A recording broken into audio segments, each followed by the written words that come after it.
अपना बूम डालो वहाँ पे।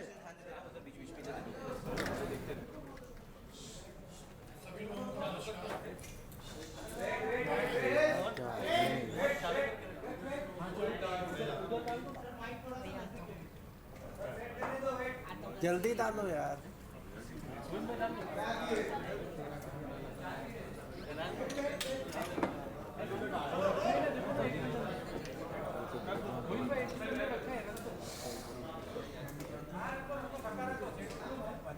वो दो मेरे को, वो यहाँ तो बूम डालो, जल्दी डालो, जल्दी डालो। अरे ये वाइब नहीं है अफान, ये वाइब नहीं है। रवि सर एक मिनट। नमस्कार, मेरा नाम सौरभ त्रिवेदी है और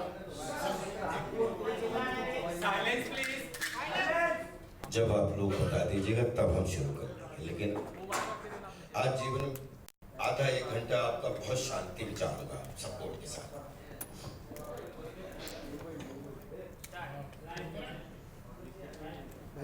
मेरा नाम सौरभ त्रिवेदी है, मैं काउंसिल हूँ श्री राजपाल जी का। आज श्री राजपाल जी और साथ में मेरे एसोसिएट मिस्टर भास्कर उपाध्याय यहाँ उपस्थित हैं और हम ये चाह रहे हैं कि हम आपके सामने, क्योंकि कुछ सोशल मीडिया साइट्स में एक इंटरव्यू घूम रहा है जिसमें अनर्गल बातें करी गई हैं और साथ ही साथ कोर्ट के बारे में कुछ व्याख्यान देते हुए, तो हम ये चाहते हैं हम अपनी तरफ की बात बताएं और आप अपना एक इंडिपेंडेंट व्यू अपना लें और आगे की जो अपना पक्ष रखने के लिए श्री राजपाल यादव जी बताएंगे। नमस्कार दोस्तों, मैं राजपाल यादव, नाम राजपाल नौरंग यादव। मैं आपको 5 मिनट में मेरा परिचय जरूर रखना चाहूँगा, उसके बाद मैं मुद्दे पे आऊँगा। मेरा जन्म हुआ और इसके साथ में अगर विकिपीडिया या जो भी लोग जानकारी सोशल मीडिया पे देते हैं तो वो अगर कोई चीज़ उनके उस पर करेक्ट भी कर सकते हैं, क्योंकि ये जो आज बोला जा रहा है ये हर पाई, हर मात्रा, हर विराम को जवाब देने के लिए, शालीनता पूर्वक रिप्लाई देने के लिए है।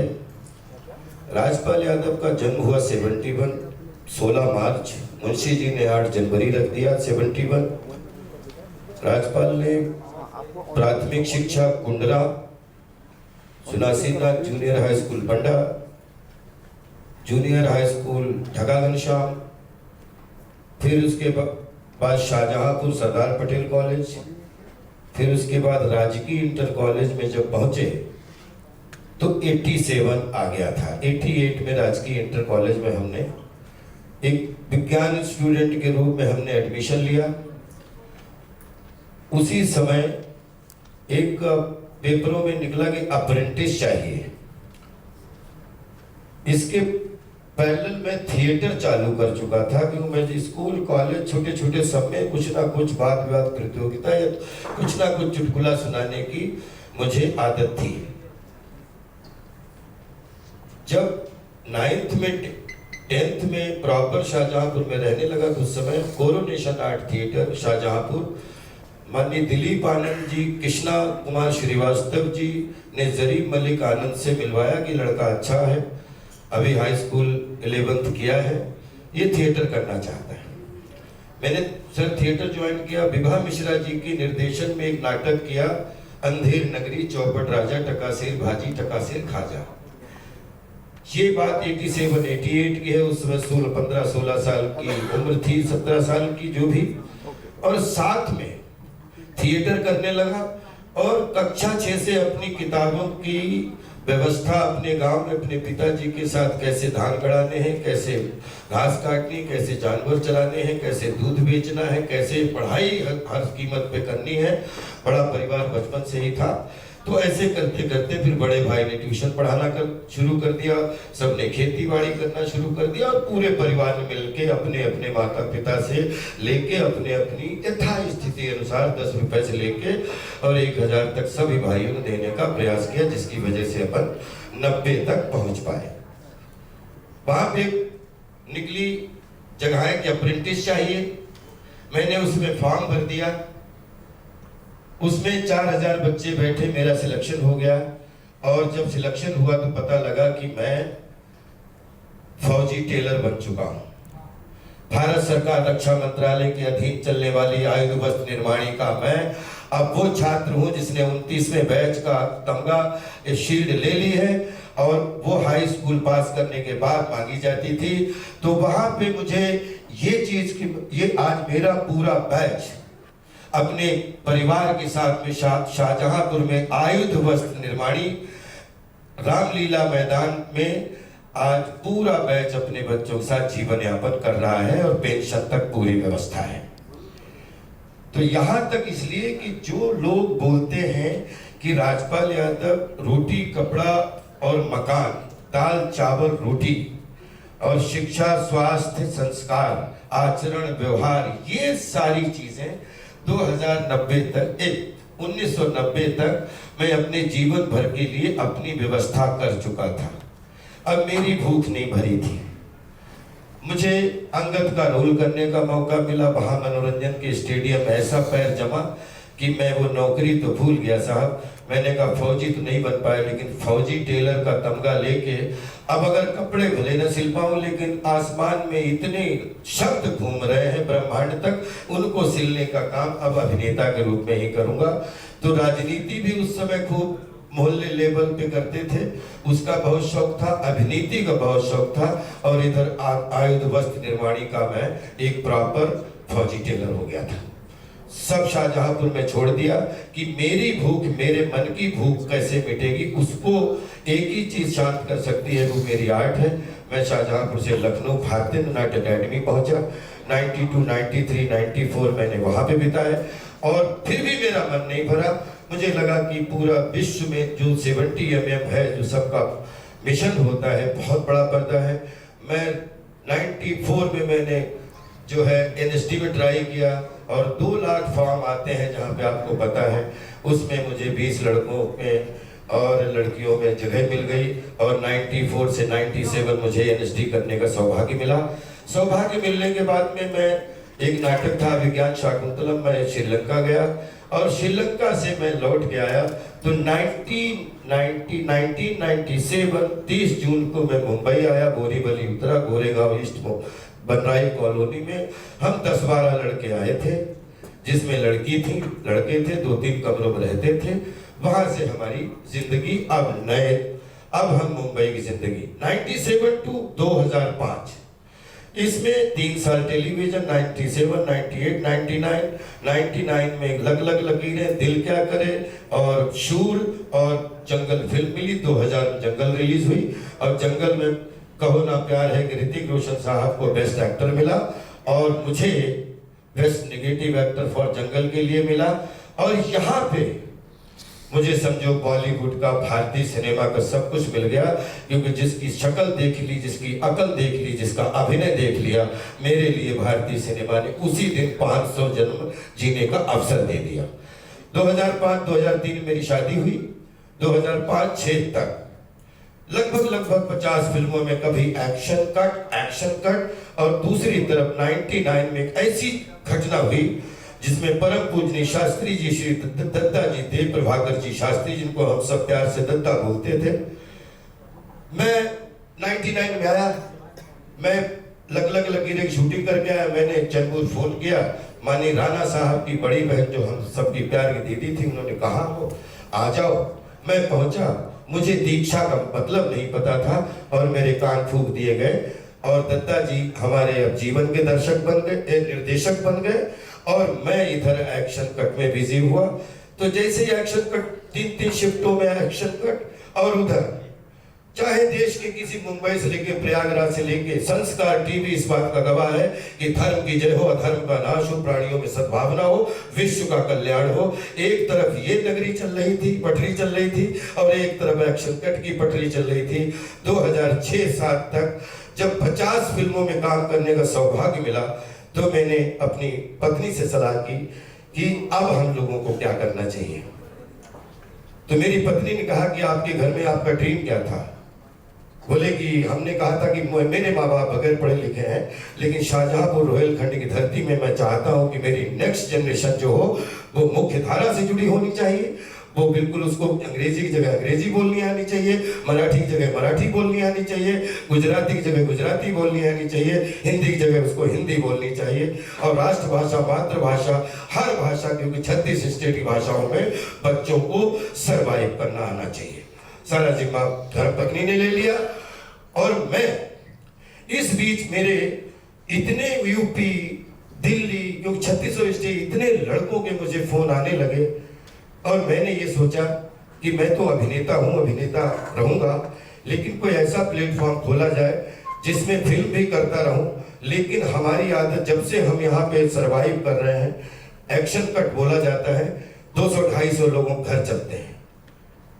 हमारा 2006 से जो है एक मन हुआ कि एजुटेनमेंट में हम काम करेंगे, एक एजुकेशन और एक एंटरटेनमेंट, और तीसरा मेरा अभिनय सेवा मनोरंजन के रूप में चलेगी। तो ये 2006, 7, 8, 9 जब आया, एक प्रोडक्शन का हाउस खोला, उसमें हमारे मुंबई के बहुत सारे लोगों ने साथ दिया, और प्रोडक्शन में एक फिल्म शुरू हुई जिसका नाम है अता पता लापता। यहाँ 2005 से हमारे एक मित्र थे जो साईं बाबा के दर्शन करने आते थे। 2005 से बोला गया है मिस्टर मिथिलेश, ये जब आते थे हमसे शाहजहांपुर में मिले, या फोन बात हो, या मुंबई आते थे कि कभी भी कोई इन्वेस्टमेंट हो तो बताना। 2005 से हमारी दोस्ती बहुत अच्छी थी। 2010 आया। 2010 की होली में मैं मिस्टर माधव गोपाल जी के पास घर पे मिला, होली मनाई, बहुत अच्छे सब लोग हंसी ठिठोली मीटिंग हुई।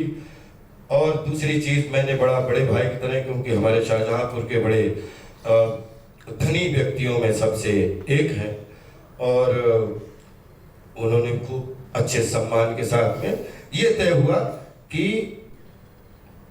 मिथिलेश जी लगातार बोल रहे हैं कोई इन्वेस्टमेंट हो बताना। तो मेरे पास, मैं तो भैया फिल्में करता हूँ, मेरी एक फिल्म है अता पता लापता, जो पिछले 5-6 महीने से मैं शूट कर रहा हूँ। 2010 में बहुत सारे यहाँ के 200 लोग गवाह हैं कि 2009 और 2010 में ही फिल्म का पूरा, क्योंकि फिल्म थी नहीं वो। एक्चुअली मैंने पहले भी बोला कि ना मैं डायरेक्टर हूँ, ना डायरेक्टर था, ना डायरेक्टर रहना चाहता हूँ। मेरे लिए डायरेक्शन सिर्फ कि जीवन में 100 मैच खेले, 2-3 मैच फुटबॉल खेल लिए और 100 मैच क्रिकेट के खेले। मैं अभिनेता था, अभिनेता हूँ, अभिनेता रहूंगा। मैंने कभी भी फिल्म के निर्माण के दौरान कभी एक्शन भी नहीं बोला। मैंने एग्जीक्यूटर का काम किया है। नाम मेरा गया है क्योंकि उसमें नाम जुड़ा था। और इतने 76 डेज इसकी शूटिंग चली है, जिसमें सबसे कम हमारे यहाँ के जितने भी देश के पूरे थिएटर के 200 कलाकारों को लेके एक ऐसा कियोस मंडली बनाई गई, जिसमें माननीय दारा सिंह जी से लेके आज 15-20 एक्टर जो भारतीय सिनेमा के मुख्य हिस्सा है, सपोर्टिंग के रूप में, कहीं लीड के रूप में, कहीं वो उसके सब हिस्सा थे। सबसे कम लोग ये मुंबई की सरजमीन के सारे हमारे जूनियर आर्टिस्ट जानते हैं कि कभी 500 लोग, कभी 1000 लोग, कभी 1500 लोग। और जो फिल्म सिटी का लास्ट शेड्यूल हुआ उसमें 2500 जूनियर आर्टिस्टों ने हिस्सा लिया था, और उसमें भोजन भी किया था और उसका पेमेंट भी लिया था। ये टोटल, क्योंकि जीएसटी का जमाना नहीं था, तो जो पैसा मेरे पास था मैंने लगाया। जो मैंने कुछ फ्लैट लिए थे उनको मैंने अपने दोस्तों को दे दिया, उनसे लगाया। कुछ 10-12 ऐसे दोस्त थे जिनसे किसी से 20 लाख, किसी से 30 लाख, किसी से 1 करोड़, किसी से ऐसे करके हमने 10-20 अपने दोस्तों से पैसा लिया। फिर हमने सेंट्रल बैंक ऑफ इंडिया से पैसा लिया 5-5.5 करोड़ रुपया, जिसमें हमने शाहजहांपुर का अपना प्लॉट रखा। ये ऐसे करके लगभग 20-22 करोड़ रुपया 2007 से धीरे धीरे 2009, 10, 11, 12, 13 में इकट्ठा करके 2010 में उन 20-22 करोड़ रुपए में 5 करोड़ रुपया ये भी आया था, जिसका नाम है मुरली प्रोजेक्ट। ये बाकायदा 5 बार में आया, 1-1 करोड़ करके आया। अभी तक एग्रीमेंट नहीं बना। मैंने 3 बार फोन किया, हमने कहा पैसा आपका आ गया। उस तो आप आ जाइए, एग्रीमेंट कर लेते हैं। तो उन्होंने कहा कि नहीं, एग्रीमेंट लक्ष्मी नगर दिल्ली में कर लेंगे, आप अच्छे से फिल्म बनाओ, फिल्म रिलीज करो, और चिंता क्यों करते हो, मैं तो आपका भाई हूं, और भाई और अपने एक परिवार के लोग हैं, तो ऐसा क्यों। हमने कोई बात नहीं। फिर जब मैं लक्ष्मी नगर गया अपने परिवार के साथ, वहां पे क्योंकि मेरी वाइफ गुजराती ओरिजिन की कैनेडियन वाइफ है, मैंने जीवन में कभी अपना नोट नहीं बदला, मैंने जीवन में अपना कभी वोट नहीं बदला, और जीवन में कभी अपना कितनी भी मायावी चीजें सामने आ जाए कभी अपना पासपोर्ट नहीं बदला। जबकि मेरी वाइफ का पासपोर्ट कैनेडियन गुजराती पासपोर्ट है, उनके पिताजी 70 साल से कैलगरी में रह रहे हैं।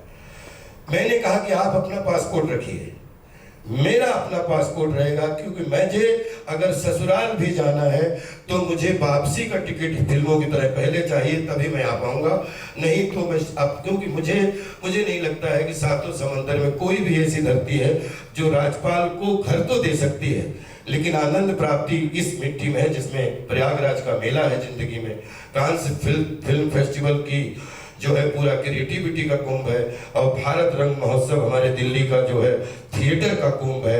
हम इन मेलों में विश्वास करते हैं, हम सब गलियों में विश्वास करते हैं, हम खुद गलियों के हैं। खैर, उसके बाद में आज पाई मात्रा विराम की जो भी आप लोग, क्योंकि हमने टाइटल भी दिया है आओ मिलकर पता लगाएं, एक अता पता लापता हो गया था, तो आप भी तलाश करिए, और जो भी उन वीडियोस में कि इसमें पाई मात्रा और विराम का भी फर्क नहीं है, आपने वीडियो देखे होंगे, तो उन वीडियो के लिए मुझे आज आपके सामने आना पड़ा है। तो बोलते हैं कि दसों दिशाएं, तीनों लोक, चारों भुवन, पंच परमेश्वर, पंचम वेद, कला वेद, 6 शास्त्र, 7 चक्र, अष्ट सिद्ध, नव नित्य के दाता, अक्षर दीन जानकी माता, और 9 चंडी माता, और 9 ग्रहों विजय दशमी के इस ब्रह्मांड में जो भी आज जवाब दूंगा तो पाई मात्रा और विराम का जवाब दूंगा। बाकी देश हमारा है, मीडिया हमारी है, पब्लिक हमारी है, कानून हमारा है, हम आपके हैं, ना हम कभी गायब थे, ना गायब हैं, ना गायब रहेंगे। खैर, पहला एग्रीमेंट जब हुआ 2010 में हुआ, 5 करोड़ का 8 करोड़ जाना है रिलीज के बाद। 6-7 महीने बाद, 8 महीने बाद एक दूसरा एग्रीमेंट आ गया। वहां पे मेरी वाइफ ने बोला आपने एग्रीमेंट पढ़ा, तो मैंने कहा कि 5 करोड़ रुपया आ चुका है एग्रीमेंट में, यही तो लिखा होगा कि 5 करोड़ का 8 करोड़ जाना है फिल्म के रिलीज के बाद। उसके बाद में जो भी घाटा मुनाफा है वो राजपाल यादव का है। तो मैं उसी ऑफिस में मैंने जस्ट पूछा कि माधव भाई, ये अपने जो अपना क्या बोलते हैं एग्रीमेंट है, इसमें जो अपनी बरबली बात सन एंड साइंड होटल में आपके हमारे मिथिलेश जी के बीच में हुई है, वही है ना सब कुछ, आपके सीए भी आए थे। तो मैं इस ब्रह्मांड को साक्षी मान के दत्ता की आज तक नहीं तो ऐसे उठे और इस कुर्सी को लात मारी कि तुम मेरे छोटे भाई हो, ये मेरी बहू जैसी है, इसको कुछ पता नहीं है, ये मेरे कलेजे का टुकड़ा है। अगर 5 करोड़ क्या 50 करोड़ का भी बीच में अगर हमारे आपके बीच में कोई मसला आ जाएगा तो 50 करोड़ को लात मार दूंगा, लेकिन भाई पे आंच नहीं आने दूंगा। ये था 2010 जुलाई का बयान, जिसमें मेरे कान गवाह, मेरी आंखें गवाह, मेरी वाइफ गवाह, सारे लोग गवाह, मेरा छोटा भाई गवाह। उसके बाद मैं चला गया प्रयागराज, कोई फंक्शन था, फंक्शन से लौट के आया, 5-6 महीने में एग्रीमेंट मांगता रहा। अब हमारी फिल्म, हाँ दूसरी चीज, 5 करोड़ रुपए जो फिल्म में आए, उसी बरा में 303 ऑफिस है था उस समय, उसमें 70% फिल्म हमारे सारे टेक्नीशियन गवाह हैं कि उन्होंने पहले दिखाई थी। 70% फिल्म बन चुकी थी, जिसमें 15-16 करोड़ रुपए ऑलरेडी इन्वेस्ट हो चुका था। 5 करोड़ और 5 करोड़ 10 करोड़ की और जरूरत थी। 5 करोड़ के लिए इन्होंने कहा कि भाई आपके बहुत लोगों का पैसा लगा है, क्योंकि जेन्युइनली एक फिल्म बनती है तो 10 लोगों का पैसा लगता है, और मैं फिल्म करता हूं तो फिल्म के लिए पैसा ले रहा हूं, कोई गुनाह तो नहीं कर रहा हूं, प्रोडक्शन के लिए, लोगों के घर चले, उसके लिए मैंने नियत बनाई थी कि मैं सबको काम कहां दिलवा सकता हूं। तो जिनके पास काम नहीं, मेरे परिवार के ही लोग या मेरे दोस्त के लोग, वो लोग सब इसमें काम करें, अपनी रोजी रोटी कमाएं। नंबर 2, अब क्या हुआ, 1 साल के अंदर वो एग्जैक्ट डेट तो हमारे लीगल आपको बताएंगे।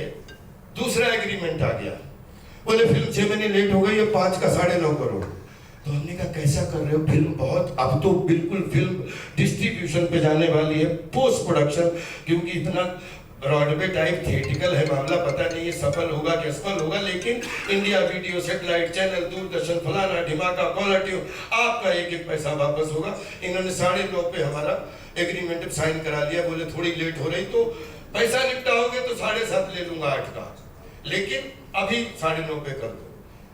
आ गई 2012, माननीय सेंट्रल बैंक ऑफ इंडिया ने एक कागज हमें इशू, फिल्म पे हमारी शाहजहांपुर के प्लॉट पे 5.5 देके हमें 9 करोड़ रुपया सैंक्शन किया। मैंने इनको तुरंत फोन किया, हमने कि खुशखबरी, लोन भी पास हो गया। 22 तारीख को म्यूजिक रिलीज कर रहा हूँ और 12 अक्टूबर को फिल्म रिलीज कर रहा हूँ, और ये अब इसमें जो भी है वो देश के सामने है। फिल्म या तो अच्छी बनती है, बुरी बनती है। फिल्म अच्छी, सब अच्छे लोग होते हैं, जब चल जाती है तो सब बुद्धिमान होते हैं, जब नहीं चलती है तो सारे बुद्धू हो जाते हैं। ये आज का नहीं, 100 साल का फिल्म का क्रिएटिव काम है। सर 2012 जुलाई में एक एग्रीमेंट हमारे पास, हमारे ऑफिस में गोरेगांव बंगलो था उस समय पूरा, आप आ गए, बोले 11 करोड़ 10 लाख पे साइन कर दो। मैंने कहा क्या कर रहे हो, अभी तो 22 सितंबर को तो रिलीज है। 22 सितंबर को माननीय बच्चन साहब से लेके सब लोगों का निमंत्रण, रंग शारदा पूरा बुक हो चुका है। आप निश्चिंत रहिए, आप मेरे रोहेलखंड शाहजहांपुर के हैं, शाहजहांपुर शहीदों की नगरी है। राज्यपाल 50 करोड़ के लिए भी टूट नहीं सकता है, राज्यपाल उसको फेस कर सकता है। तो 5 करोड़ की जो मेरे ऊपर लगातार कि मैं रोया, कि मैं घिघियाया, कि मैं ये किया, जबकि इनको भी पता है कि मेरे गांव में 2005 से पहले 5 करोड़ के तो ईंटें नीचे बेस में लगी हैं जिसपे हमारा मकान खड़ा कर पाए, क्योंकि पूरे गांव का एक अलग ही वो था जिसमें जो भी मकान बनवाते उसमें थोड़ी मिट्टी डलवा के ही मकान बनवा सकते थे।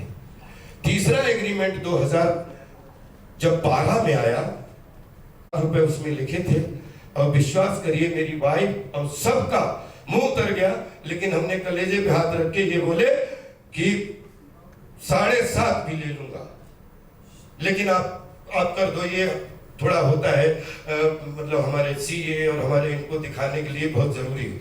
अब आप रखो, मैं हूं ना आपके साथ। मैंने 11 करोड़, मैंने कहा जब आपके 8 करोड़ निपटने हैं तो 9.5 करोड़ निपटने हैं। फिल्म कमाएगी तो 11 करोड़ भी कुछ भी नहीं है, लेकिन फिल्म का कुछ भी हो ये गारंटी मेरी है कि 5 का 8 करोड़ आपको मैंने बोला है, वो मैं आपको यहां से लेके, कहीं बोलोगे अपनी जमीन बेच के देनी पड़े वो दूंगा, लेकिन आप बार बार मत परेशान करो। 40 लाख रुपए उस समय इनको दे दिया गया। 40 लाख रुपए दिया, तब हमने फिल्म की म्यूजिक रिलीज अनाउंस की। इनको बोला कि आप आइए, मिथिलेश जी भी आए। ये बोले ठीक है, तो बहुत बढ़िया हुआ। 22 तारीख आई एक झमाझम, आप लोगों गूगल पे चले जाइए, म्यूजिक रिलीज ऑफ अमिताभ, अता पता लापता, रिलीज बाय अमिताभ बच्चन साहब। अमिताभ बच्चन साहब स्पीक अबाउट राजपाल। मैं आपका टाइम ज्यादा, 5 मिनट का वो पूरा वीडियो है, आप देख लीजिएगा। उसमें एक गलती हो गई हमसे 23 सितंबर को।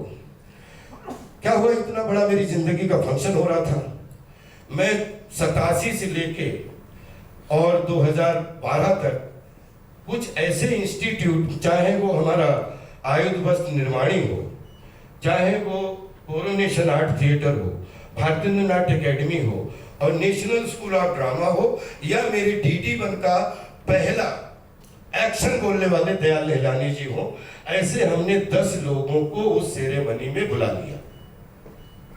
सेरेमनी झमाझमी, बच्चन साहब ने उनको माला पहना दी, सबको सम्मानित कर दिया। ये मेरी जिंदगी का अगर गुनाह है तो लड़ाई यहीं पे है।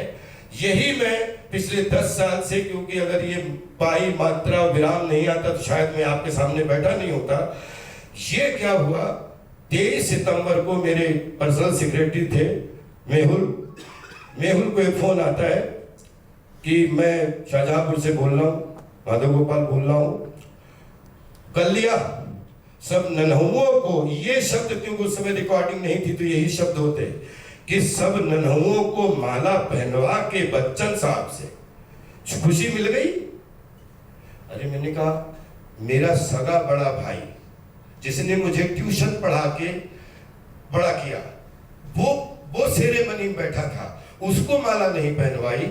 हम लोग तो पार्टनर हैं, क्योंकि आप हमारे इन्वेस्टर, आपको रिलीज के बाद पहला पैसा तो आपको मिलना है। तो अगर आप यहाँ होते तो आप भी होस्ट कर रहे होते।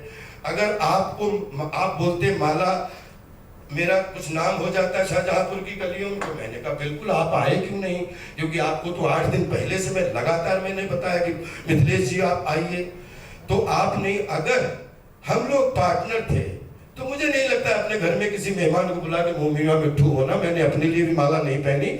और ये उसमें एक रिक्शा वाला है, एक गली गली सेल्समैन सामान बेचने वाला है, एक नौकरी करने वाला है, एक आर्ट डायरेक्टर है, एक दयाल नीलानी जी डायरेक्टर है, जिसमें पहली बार उन 10 लोगों को, सबों लोगों ने मेरे साथ बहुत अच्छा किया है। लेकिन 10 लोगों सबों को तो माला नहीं पहना सकता, 10 लोगों को माला पहना सकता हूं। उनका चुनाव किया है, आप क्यों इसको इतना बुरा मान गए?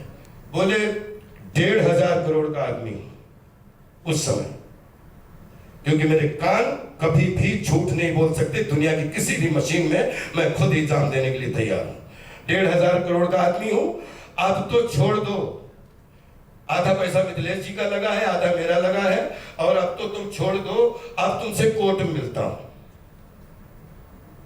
जुलाई 2012 में तीसरा एग्रीमेंट बना, जिसके अगस्त में, जिसके तारीख है, प्लीज आप सब लोग उसमें जाके 3 अप्रैल, ये इसके चेक दिए हुए थे, इसके चेक दिए हुए थे। 1 महीना बाद फिल्म रिलीज है। जैसे 22 तारीख को हुआ और पता लगा कि फिल्म स्टे हो गई माननीय हाई कोर्ट में। माननीय हाई कोर्ट में स्टे होने के बाद में मैं वहां पहुंचा, मैंने अपनी जो है प्रार्थना रखी। मेरी फिल्म में मैंने उस समय भी बोला इनका 5 करोड़ रुपया पड़ा है, लेकिन ये बोतल जो बनी है ये 20-22 करोड़ की बनी है। इसमें अगर आप गुस्सा भी हो तो आपको जब तक, क्योंकि पब्लिक में आनी है ये, तो इसको आप मार्केट में पहले क्यों, क्योंकि 5 करोड़ आपका डूब जाएगा, मेरा इसमें 15-16 करोड़ डूब जाएगा। अरे तुम 4 करोड़ की फिल्म नहीं आप बात कर रहे हो, ये मेरे से कहा गया। और पता लगा कि जैसे वो माननीय हाई कोर्ट ने हमें फिल्म रिलीज करने का आदेश दिया, 12 अक्टूबर 2012 की रिलीज थी। पीवीआर उसको पूरा पैसा पीवीआर में जमा कर दिया था, 1200 प्रिंट रिलीज होने थे। उससे पहले फिर माननीय हाई कोर्ट तो झेल गया, वहीं पे पता लगता है दूसरा एक फिल्म को नेस्तनाबूद करके मुंबई में एक ऐसी प्रेस कॉन्फ्रेंस की गई। शायद इसमें कुछ लोग ऐसे हैं जिनको हम 20-25 साल से जानते हैं, शायद उस प्रेस कॉन्फ्रेंस में हो जिसमें माननीय अशोक सरोगी साहब के संचालन में वो प्रेस कॉन्फ्रेंस हुई, जो उन्होंने खुद अपने वीडियो में बोला है। और उसमें राज्यपाल ने किया फ्रॉड, राज्यपाल ने लिया लोन, राज्यपाल ने कर दिया एक व्यापारी के साथ ठगा, राज्यपाल ने पैसे निपटाने से पहले फिल्म। और पता लगता है कि दोस्तों ये पानी की बोतल है, इसमें 5 लोगों 10 लोगों का पैसा लगा है, और एक पैसे ने 9 लोगों का पैसा उल्टा चढ़वा दिया, अपना तो डूबा ही। और फिल्म आप 2 नवंबर को 2012 को रिसर्च कर लीजिए, जो 1200 थिएटर में रिलीज होनी थी, 190 थिएटर फिल्म रिलीज नहीं हुई। 24 घंटे के अंदर वो फिल्म को उतारना पड़ा, 24 घंटे के अंदर सब कुछ हो गया, फिल्म उतर गई। राज्यपाल की पूरे देश दुनिया में बदनामी। मैं सोच रहा हूं कि जो आदमी अपनी दाल चावल रोटी की इंतजाम शाहजहांपुर में करके आया था, अपने गांव करके आया था, मुंबई में तो अपनी कला की भूख, राजपाल यादव के लिए कभी भी कला पेशा नहीं है, न थी न होगी। राज्यपाल की कला राज्यपाल की पेशगी है और राज्यपाल का पैशन है। कला एक विज्ञान है, और मैं इस विज्ञान का 100% 2026 में भी 1997 में I was a noon struggler.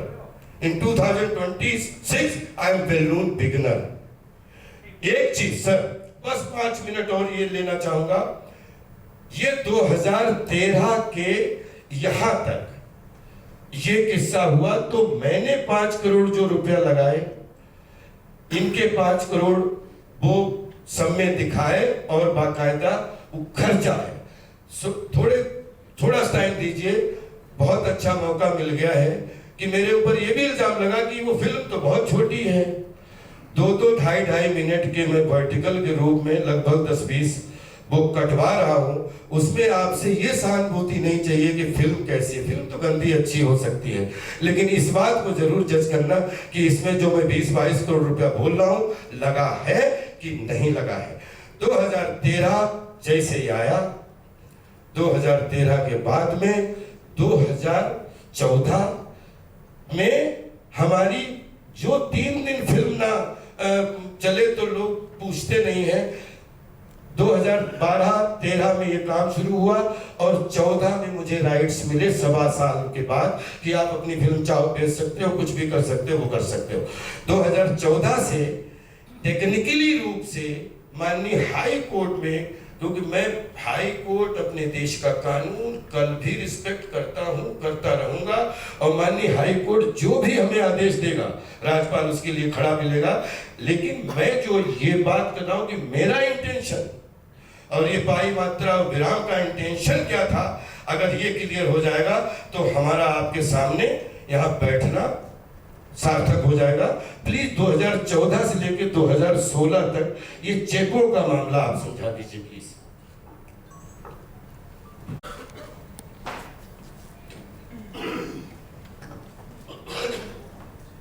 दोस्तों बेसिकली हम यहाँ क्यों बैठे?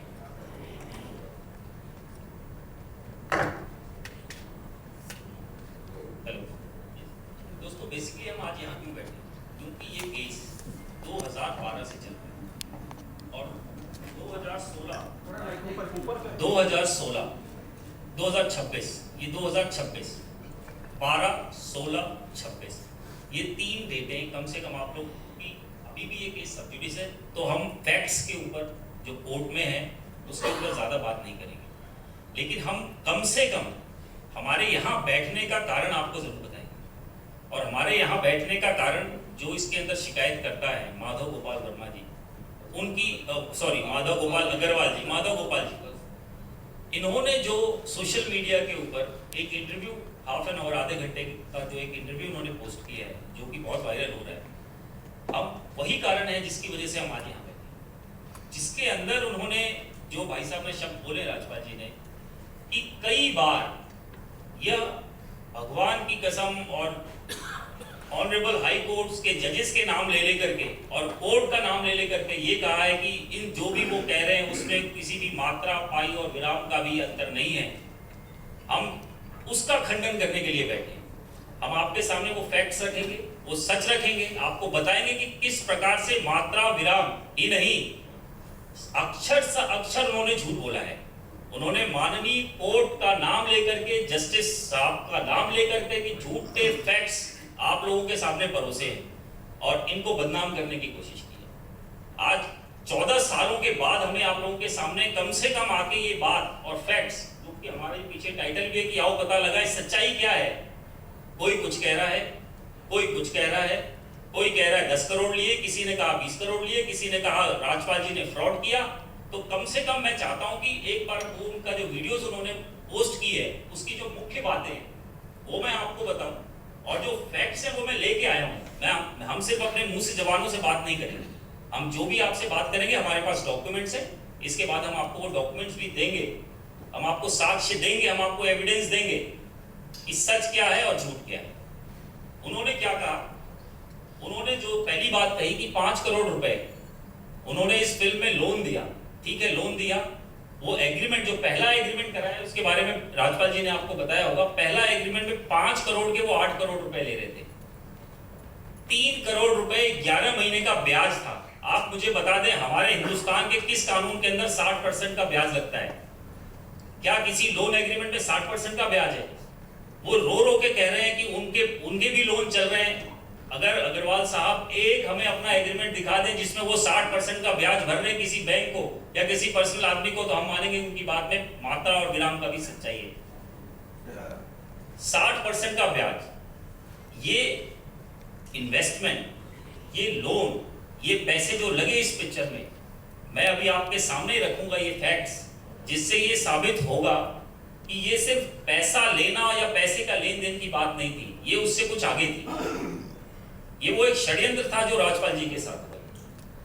काइंडली देखें, जो दूसरी बात उन्होंने कही कि जैसे ही उन्होंने ये एग्रीमेंट्स वगैरह साइन किए, मैं आपको फैक्ट्स के बाद आऊंगा, ये मैं अभी जो उन्होंने अपनी वो एक इंटरव्यू दी है, उस इंटरव्यू के जो फैक्ट्स उन्होंने रखे हैं, पहली बात तो उन्होंने ये कही है उसके अंदर कि जो 21/4/2013 को एग्रीमेंट हुआ उसमें जो चेक बाउंस हुए ये उसका मामला है, और ये वही मामला अभी माननीय हाईकोर्ट में लंबित है। ये बात सरासर गलत है। 21/4/2013 को जो एग्रीमेंट हुए वो सिर्फ 5 चेक दिए गए थे 10 करोड़ रुपए के लिए। उन 5 चेकों का आज तक कोई भी चेक बाउंस का केस किसी भी कोर्ट में न दाखिल किया गया न लंबित है। जो चेक फाइनल कंसेंट एग्रीमेंट के बाद दिए गए 21/4/2013 को, उसका कोई भी केस, मैं दोबारा बता रहा हूं, कोई भी केस किसी भी अदालत में अभी लंबित नहीं। ये जो केस है जो अभी माननीय कोर्ट में चल रहा है वो 2012 के 3rd सप्लीमेंट्री एग्रीमेंट के चेक्स हैं, और वो किस तरीके से उन्होंने ये षड्यंत्र रचा, कहां से उन्होंने ये सारी चीज शुरुआत की, वो मैं अभी आपको ब्रीफ करूंगा। उसके बाद उन्होंने जो और मुख्य बातें इसमें कही हैं कि उन्होंने कभी भी राजपाल जी को जेल भेजने के लिए कोर्ट से अनुग्रह नहीं करा, या कोर्ट से उन्होंने रिक्वेस्ट नहीं करी कि इनको जेल भेजें। ये बात भी सरासर झूठ है। हम आपको डॉक्यूमेंट्स देंगे, हम आपको ऑनरेबल कोर्ट्स के ऑर्डर देंगे, जिसमें साफ साफ उनके वकील ने, उनके काउंसिल ने, जब ये पैसे की देनदारी के लिए किसी सिक्योरिटी को लेके गए थे, जिसने अपनी संपत्ति वहां कोर्ट के सामने ओरिजिनल डॉक्यूमेंट्स, टाइटल डॉक्यूमेंट जो प्रॉपर्टी के वो रखे, और रख के कहा कि साहब हम इनका पैसा जो भी है 1-2 महीने में पूरा क्लियर कर देंगे, जो भी इनका डेप्थ है, लेकिन और आप इनको कम से कम फ्री करें। क्योंकि ऑनरेबल कोर्ट ने जब एग्जीक्यूशन शुरू हुई, हम आएंगे पीछे थोड़ा सा उस पे फैक्ट पे, राजपाल यादव जी के सारे खाते सीज कर दिए थे, इनके सारे पासपोर्ट जमा थे, इनकी जितनी प्रॉपर्टी थी वो सारी अटैच थी, और इन पे ये बंदिश थी कि ये अगर कहीं भी किसी से भी कोई भी पिक्चर का समझौता करते हैं या एग्रीमेंट करते हैं तो उसका जो भी पैसा है वो उस एग्जीक्यूशन में लगाएंगे। तो उससे निकलने के लिए 2018 में ये लेके गए थे, वो तो आएंगे उसमें, फैक्ट्स एक बार उनके सामने रखते हैं। 2018 में ये लेके गए थे, लेकिन ये उन्होंने मानने से इनकार कर दिया और जेल भेजा। इनको जेल भिजवाना की उन्होंने रिक्वेस्ट करी और वो एग्जीक्यूशन नहीं कर रहे। और तो बेसिकली ये जो उन्होंने अपना ये अभी एक इंटरव्यू दिया, उसमें जो 2 बातें उन्होंने रखी, एक कि उनकी कभी कोई मंशा नहीं थी राजपाल यादव जी को जेल भेजने की, ये सरासर झूठी है, उसके सबूत हम आपको देंगे। उनकी स्टेटमेंट रिकॉर्ड्स हैं, उनके वकीलों की स्टेटमेंट रिकॉर्ड्स हैं, उन्होंने सिक्योरिटी श्योरिटी लेने से मना कर दिया। उन्होंने कहा इनको जेल भेजो, और एग्जीक्यूशन का और कोई मोड उन्होंने नहीं सुझाया उसको सेटिस्फैक्शन के लिए, इसलिए वो केस वहां खत्म हो गया 2018 में। उसके बाद इन्होंने 3 महीने की जेल की सजा काटी। किसकी वजह से? ये तो लेके गए थे सिक्योरिटी, आज भी लोगों ने अगर सहयोग न दिया होता तो शायद आप जेल में रहते। अब जो दूसरी बात उन्होंने कही है कि जो ये केस चल रहा है, ये 21/4/2013 के जो चेक्स माननीय हाई कोर्ट के अंदर दिए गए, ये उससे रिलेटेड मसला है, ये भी सरासर झूठ है। अब इसके जो फैक्ट्स है वो मैं आप लोगों के सामने एक बार रख रहा हूं, इसके डॉक्यूमेंट्स मैं आप लोगों के सामने रखूंगा। देखिए, इसमें 20 मई 2010 को एक 5 करोड़ रुपए का कॉन्ट्रैक्ट एग्रीमेंट किया जाता है 10 रुपए के स्टैम्प पेपर पे, और उसके अंदर काफी सारी बातें लिखी जाती हैं, लेकिन जो उसका एसेंस था, जो मेन बात थी उसकी ये कि ये जो 5 करोड़ रुपए उसके अंदर लगाए गए हैं मूक पिक्चर के अंदर, जो इनकी पहली production film Shri Naurang Godavari entertainment private limited को दिया गया था, राजपाल यादव जी को नहीं दिया गया था। ये पैसा Shri Naurang Godavari entertainment private limited के खाते में आई थी और मुरली प्रोजेक्ट्स प्राइवेट लिमिटेड के खाते से आई थी। इस पैसे को 5 करोड़ रुपए जो इन्होंने लगाया था, इसका एसेंस ये था कि ये पैसे प्रोडक्शन और रिलीज के लिए दिए जा रहे हैं। उसमें 4 जगह ये बातें लिखी हुई हैं कि ये प्रोडक्शन और रिलीज के लिए दी जा रही है, और 10 चेक दिए गए, और 31/3/2011 का इसका उन चेकों का ड्यू डेट था। तो ये 11 महीने का लगभग एग्रीमेंट था। 5 करोड़ के 60% के लगभग से उन्होंने ब्याज लगा करके 11 महीने का ये 8 करोड़ लेना था। किसी कारणवश ये पिक्चर उस टाइम तक कंप्लीट नहीं हो पाई, तो फिर एक फर्स्ट सप्लीमेंट्री एग्रीमेंट, ये सब कंटिन्यूएशन में है, ये एग्रीमेंट सब एक ही चीज के लिए की गई है और एक के बाद एक की गई है। अगर उनकी मंशा ये थी कि अगर पिक्चर उनका पैसा उनको चाहिए था तो ये दूसरी सप्लीमेंट्री एग्रीमेंट करते ही नहीं। उन्होंने उसके बाद पहली सप्लीमेंट्री एग्रीमेंट 21/9/2011 को की, जो कि ये रकम जो 5 करोड़ थी अब उन्होंने वो बढ़ा के 9,38,06,332 रुपए कर दी, क्योंकि इनकी भी पिक्चर ऑलमोस्ट बन के रिलीज होने के कगार पे थी। तो ये इन्होंने कहा कि कोई बात नहीं, हम कर लेते हैं, अगर हम 8 दे रहे हैं तो हम आगे भी पैसे दे सकते हैं। इस एग्रीमेंट में भी इंटरेस्ट जो था ये 3 महीनों के लिए जो इंटरेस्ट लगाया गया 1,38,06,332 रुपए लगाया गया, और इसमें 6 चेक्स दिए गए। जो पुराने 2010 के एग्रीमेंट में जो चेक दिए गए थे ओरिजिनल में वो वापस कर दिए गए, ये फ्रेश चेक दिए गए 6। अब ये था 31/12/2011। अब इस 31/12/2011 तक भी ये पिक्चर कंप्लीट नहीं हो पाई, तो एक और एग्रीमेंट इसके बाद सेकंड सप्लीमेंट्री एग्रीमेंट 4 अप्रैल 2012 को किया गया, और इसमें ये जो रकम 5 करोड़ की थी इसमें ब्याज वगैरह लगा के उन्होंने ये रकम 10,72,52,745 रुपए बना दी। अब ये जो सेकंड सप्लीमेंट्री एग्रीमेंट था इसमें 30 अप्रैल 2012 तक का उन्होंने इंटरेस्ट वगैरह सब कुछ जोड़ के ये बनाया था। ये फिर 6 महीने के लिए था।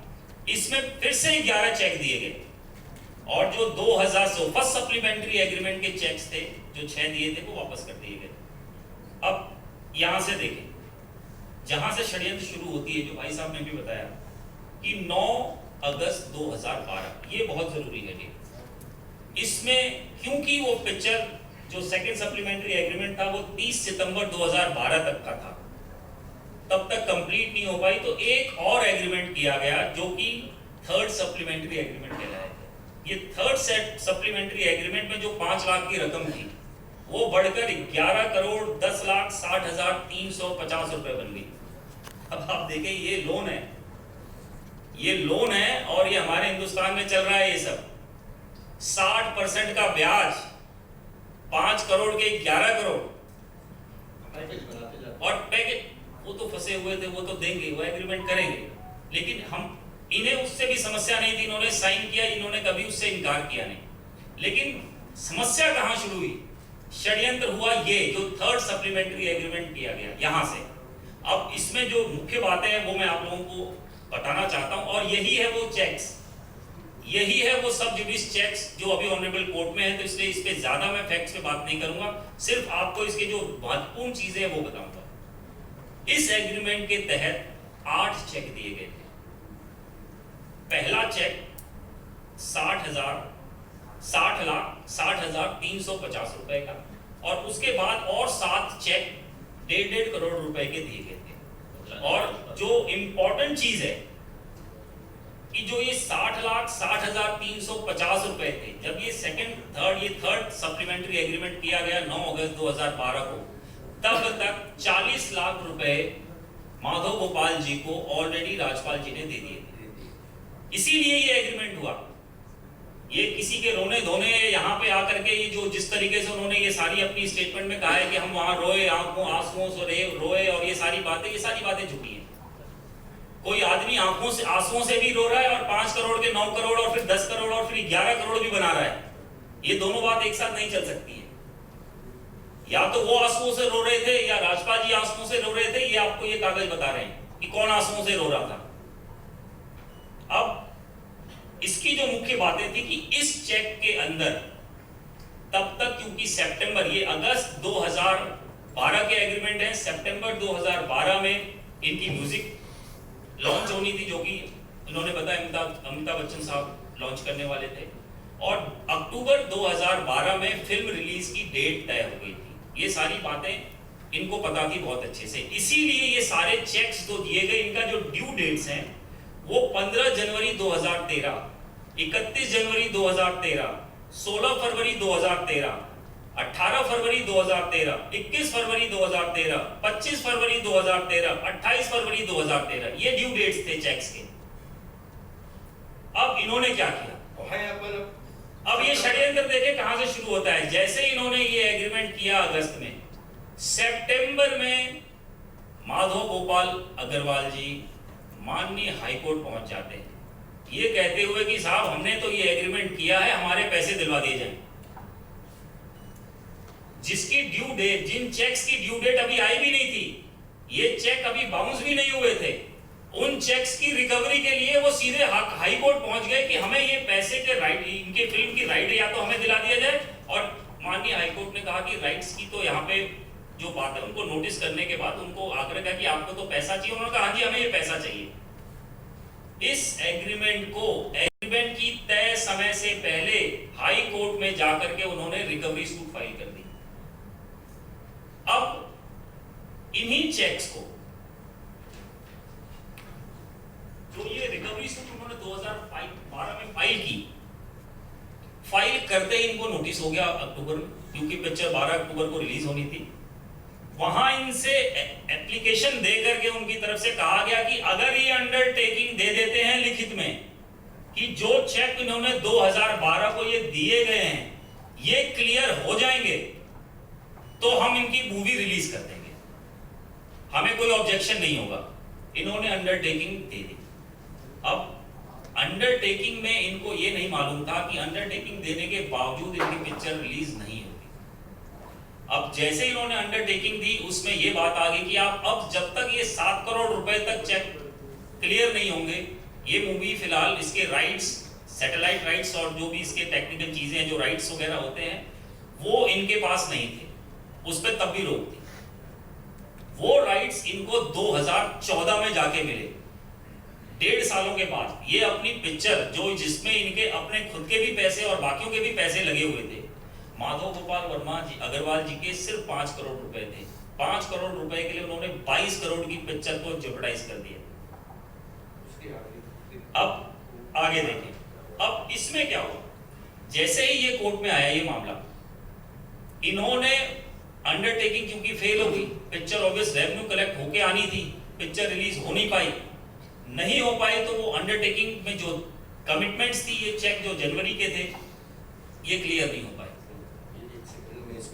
इसमें जैसे हुआ, मैंने इनसे जनवरी में गया, मैंने कहा आपने तो बहुत गड़बड़ कर दिया, आपने सारी फिल्म अब इंडिया वीडियो सैटेलाइट चैनल, आपने 5 करोड़ के चक्कर में बदनामी भी कर दी, फिल्म भी रिलीज नहीं हुई।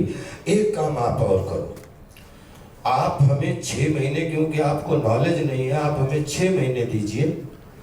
आपके जितने भी ये चेक हैं, इनको मैं अगले 6 महीने में आपके जो फरवरी मार्च के हैं उसमें आप हमें 6 महीने टाइम, मतलब सितंबर अक्टूबर नवंबर दीजिए, और 10 करोड़ 40 लाख रुपए पे हमारा तीनों लोगों का, इन लोगों का 10 करोड़ 40 लाख पे एक वो हुआ कि 10 करोड़ 40 लाख पे निपटा दो। 40 लाख दिए थे, 10 करोड़ पे आके जो 2014 में हम लोगों को जी।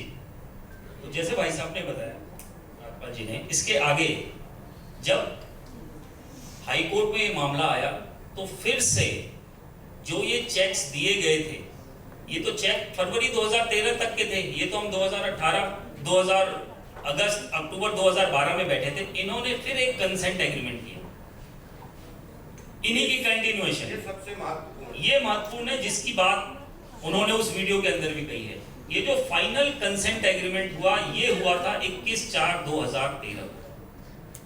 इस 21/4/2013 को ये ऑलमोस्ट 40 लाख रुपए पहले दे चुके थे, तो ये तय हुआ कि 10 करोड़ 40 लाख रुपए दिए जाएंगे, और उसके एवज में, क्योंकि 40 लाख पहले ही उनको जा चुका था, तो और जो बाकी 10 करोड़ थे उसके लिए 5 चेक माननीय हाई कोर्ट में इन्होंने दिए, ये कंसेंट एग्रीमेंट के ऊपर। अब ये जो कंसेंट एग्रीमेंट है, जिसका हम खंडन अभी करने बैठे हैं, उनका ये कहना है कि इन्हीं चेक्स के बाउंस का केस अभी इनके ऊपर चल रहा है, जो कि सरासर गलत है।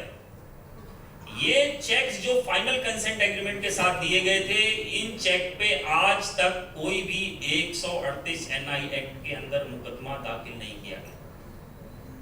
जो 2012, अब उससे भी जरूरी चीज क्या है, जो ये कंसेंट एग्रीमेंट है, इसके अंदर इन्होंने लिखा कि जो 2012 के हमने 8 चेक लिए हुए हैं, उसको हमने ऑलरेडी कोर्ट में डाल दिया है, क्योंकि वो सारे बाउंस हो गए थे और उसका मुकदमा NI एक्ट में आपका पंजीकृत हो गया है गड़गड़ुमा कोर्ट के गड़गड़ुमा कोर्ट में, जो कि सरासर गलत है।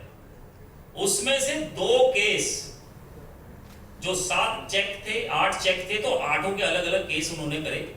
तो जो 2 केस थे, ये जो 21/4/2013 का कंसेंट एग्रीमेंट है, इसके बाद 2 केस फाइल किया गया 27/4/2013। अब आप देखें किस तरीके से ये षड्यंत्र किया गया इनके साथ। कंसेंट में उन्होंने माना कि पुराने चेक्स में हमने केस डाल दिए, जबकि वैसा नहीं था। वो सारी कॉपी हम लेके आए हैं, वो अगर आप लोग को जरूरत होगी तो हम वो भी दिखाएंगे आप। अब इसके बाद क्या हुआ, इसके बाद केस चलता रहा। इसी कंसेंट एग्रीमेंट के आधार पे कंसेंट डिग्री पास हुई 2016 में। 14, 15, 16 में डिग्री पास होती है, और उस डिग्री के अंदर ये सारी बातें फिर से बहस के लिए आती हैं कि भाई आपने 2012 का भी केस किया हुआ है चेक्स के ऊपर, और 2013 कंसेंट डिग्री जो है उन्हीं मुद्दों को लेकर उस पे ये आपकी एक कंसेंट डिग्री हो रही है। तो इसमें क्या दोनों चलेंगे? माधव गोपाल अग्रवाल जी के वकीलों ने वहां पे ये माना, और उस ऑर्डर शीट के अंदर लिखा हुआ है, उन्होंने कहा कि ये पैसा जो 2013 का एग्रीमेंट है, इसके हिसाब से अगर उनको मिल जाएगा तो वो पुराने केसेस को नहीं चलाएंगे, और वो पुराने चेक्स जो हैं और जो एग्रीमेंट्स हैं वो रिवाइव नहीं होंगे। उसके आधार पर माननीय हाई कोर्ट ने 2016 में कंसेंट डिग्री पास कर दी। मतलब पंचायत कर दी पूरी तरीके से 2016 में। 2016 में अब आपकी ये 10 करोड़ 40 लाख रुपए की लायबिलिटी है। 40 आप दे चुके हैं, अब आपको ये 10 करोड़ रुपए देने हैं, और उसके अंदर यह भी साफ साफ लिखा कि इसकी जो रिकवरी होगी वो एग्जीक्यूशन पिटीशन में होगी। तब तक 1 करोड़ 54 लाख के आसपास पैसे चले गए थे। अब इसके बाद क्या होता है? इसके बाद 2016 में इन्हीं कंसेंट डिग्री के आधार पर, इसी कंसेंट डिग्री के आधार पर जो एग्जीक्यूशन उन्होंने फाइल की थी, वो लगभग 2 साल चला। उसी की मैंने शुरू में आप लोगों को बात बताई कि 2018 में इनके सारे खाते, 16 से ही इनके खाते सीज, पासपोर्ट जमा, इनके ऊपर कंडीशन, इनकी सारी प्रॉपर्टी अटैच। यहीं पे मैं 18 तक मैं अपने शब्दों में 1 सेकंड बता दूंगा कि 2016 में मुझे यह डिग्री पास हो गई, तो मुझे ये बताया गया कि अब आपको टोटल 1040 जमा करना है। तो मैंने कहा ठीक है, तो पीछे का जो पैसा 1.5 करोड़ रुपया वो जो भी होगा वो जमा होके क्या हुआ कि 2017 आया, जैसे जुड़वा 2 शुरू हुई, लंदन गया। सबसे पहले जो भी 15 लाख रुपया आया, सबसे पहले हमारे मैनेजर साहब हैं, उन्होंने तुरंत कोर्ट में भिजवाया। फिर क्या हुआ कि उस समय 2018 को, उससे पहले हमारे एक अनंत दत्ताराम लाड़ जी हैं, यहीं के हमारे मित्र हो गए थे, उन्होंने एक आइडिया दिया कि राजपाल भाई आप मेरे पार्टनर बन जाओ, आप मेरे प्रमोटर बन जाओ, मेरे पास में कुछ जमीन ऐसी है जिसको हम अगर 2-4 साल के लिए गिरवी या बेच भी दें कोई फर्क नहीं पड़ेगा। उन्होंने अपनी पूरे कागज लिए और वो 2018 30 नवंबर 2018 को हम लोग पहुंचे। हम बड़े खुश थे। माननीय आदरणीय हाई कोर्ट में राजीव साहे एंडिलो साहब जज थे, और बहुत वहां पे डॉक्टर सूरत सिंह एडवोकेट, भास्कर उपाध्याय जी और बहुत सारे वकीलों का जवाब आड़ा था। हम लोग ये पेपर रख रहे थे कि, और उनकी दत्ताराम लाड़ साहब की हमने पेशी की कि आप तो उन्होंने कह दिया कि ओरिजिनल पेपर है, इसकी वेरिफिकेशन करा लीजिए और ये आप इनको दे दीजिए। इनका 8 करोड़ हो, लगभग 840 के आसपास, शायद 2 करोड़ तो हम दे चुके थे, तब 191 हम दे चुके थे उस समय। ये बोले put him behind the bar. मैं बिल्कुल मेंटली प्रिपेयर नहीं, एकदम अचानक put him behind the bar.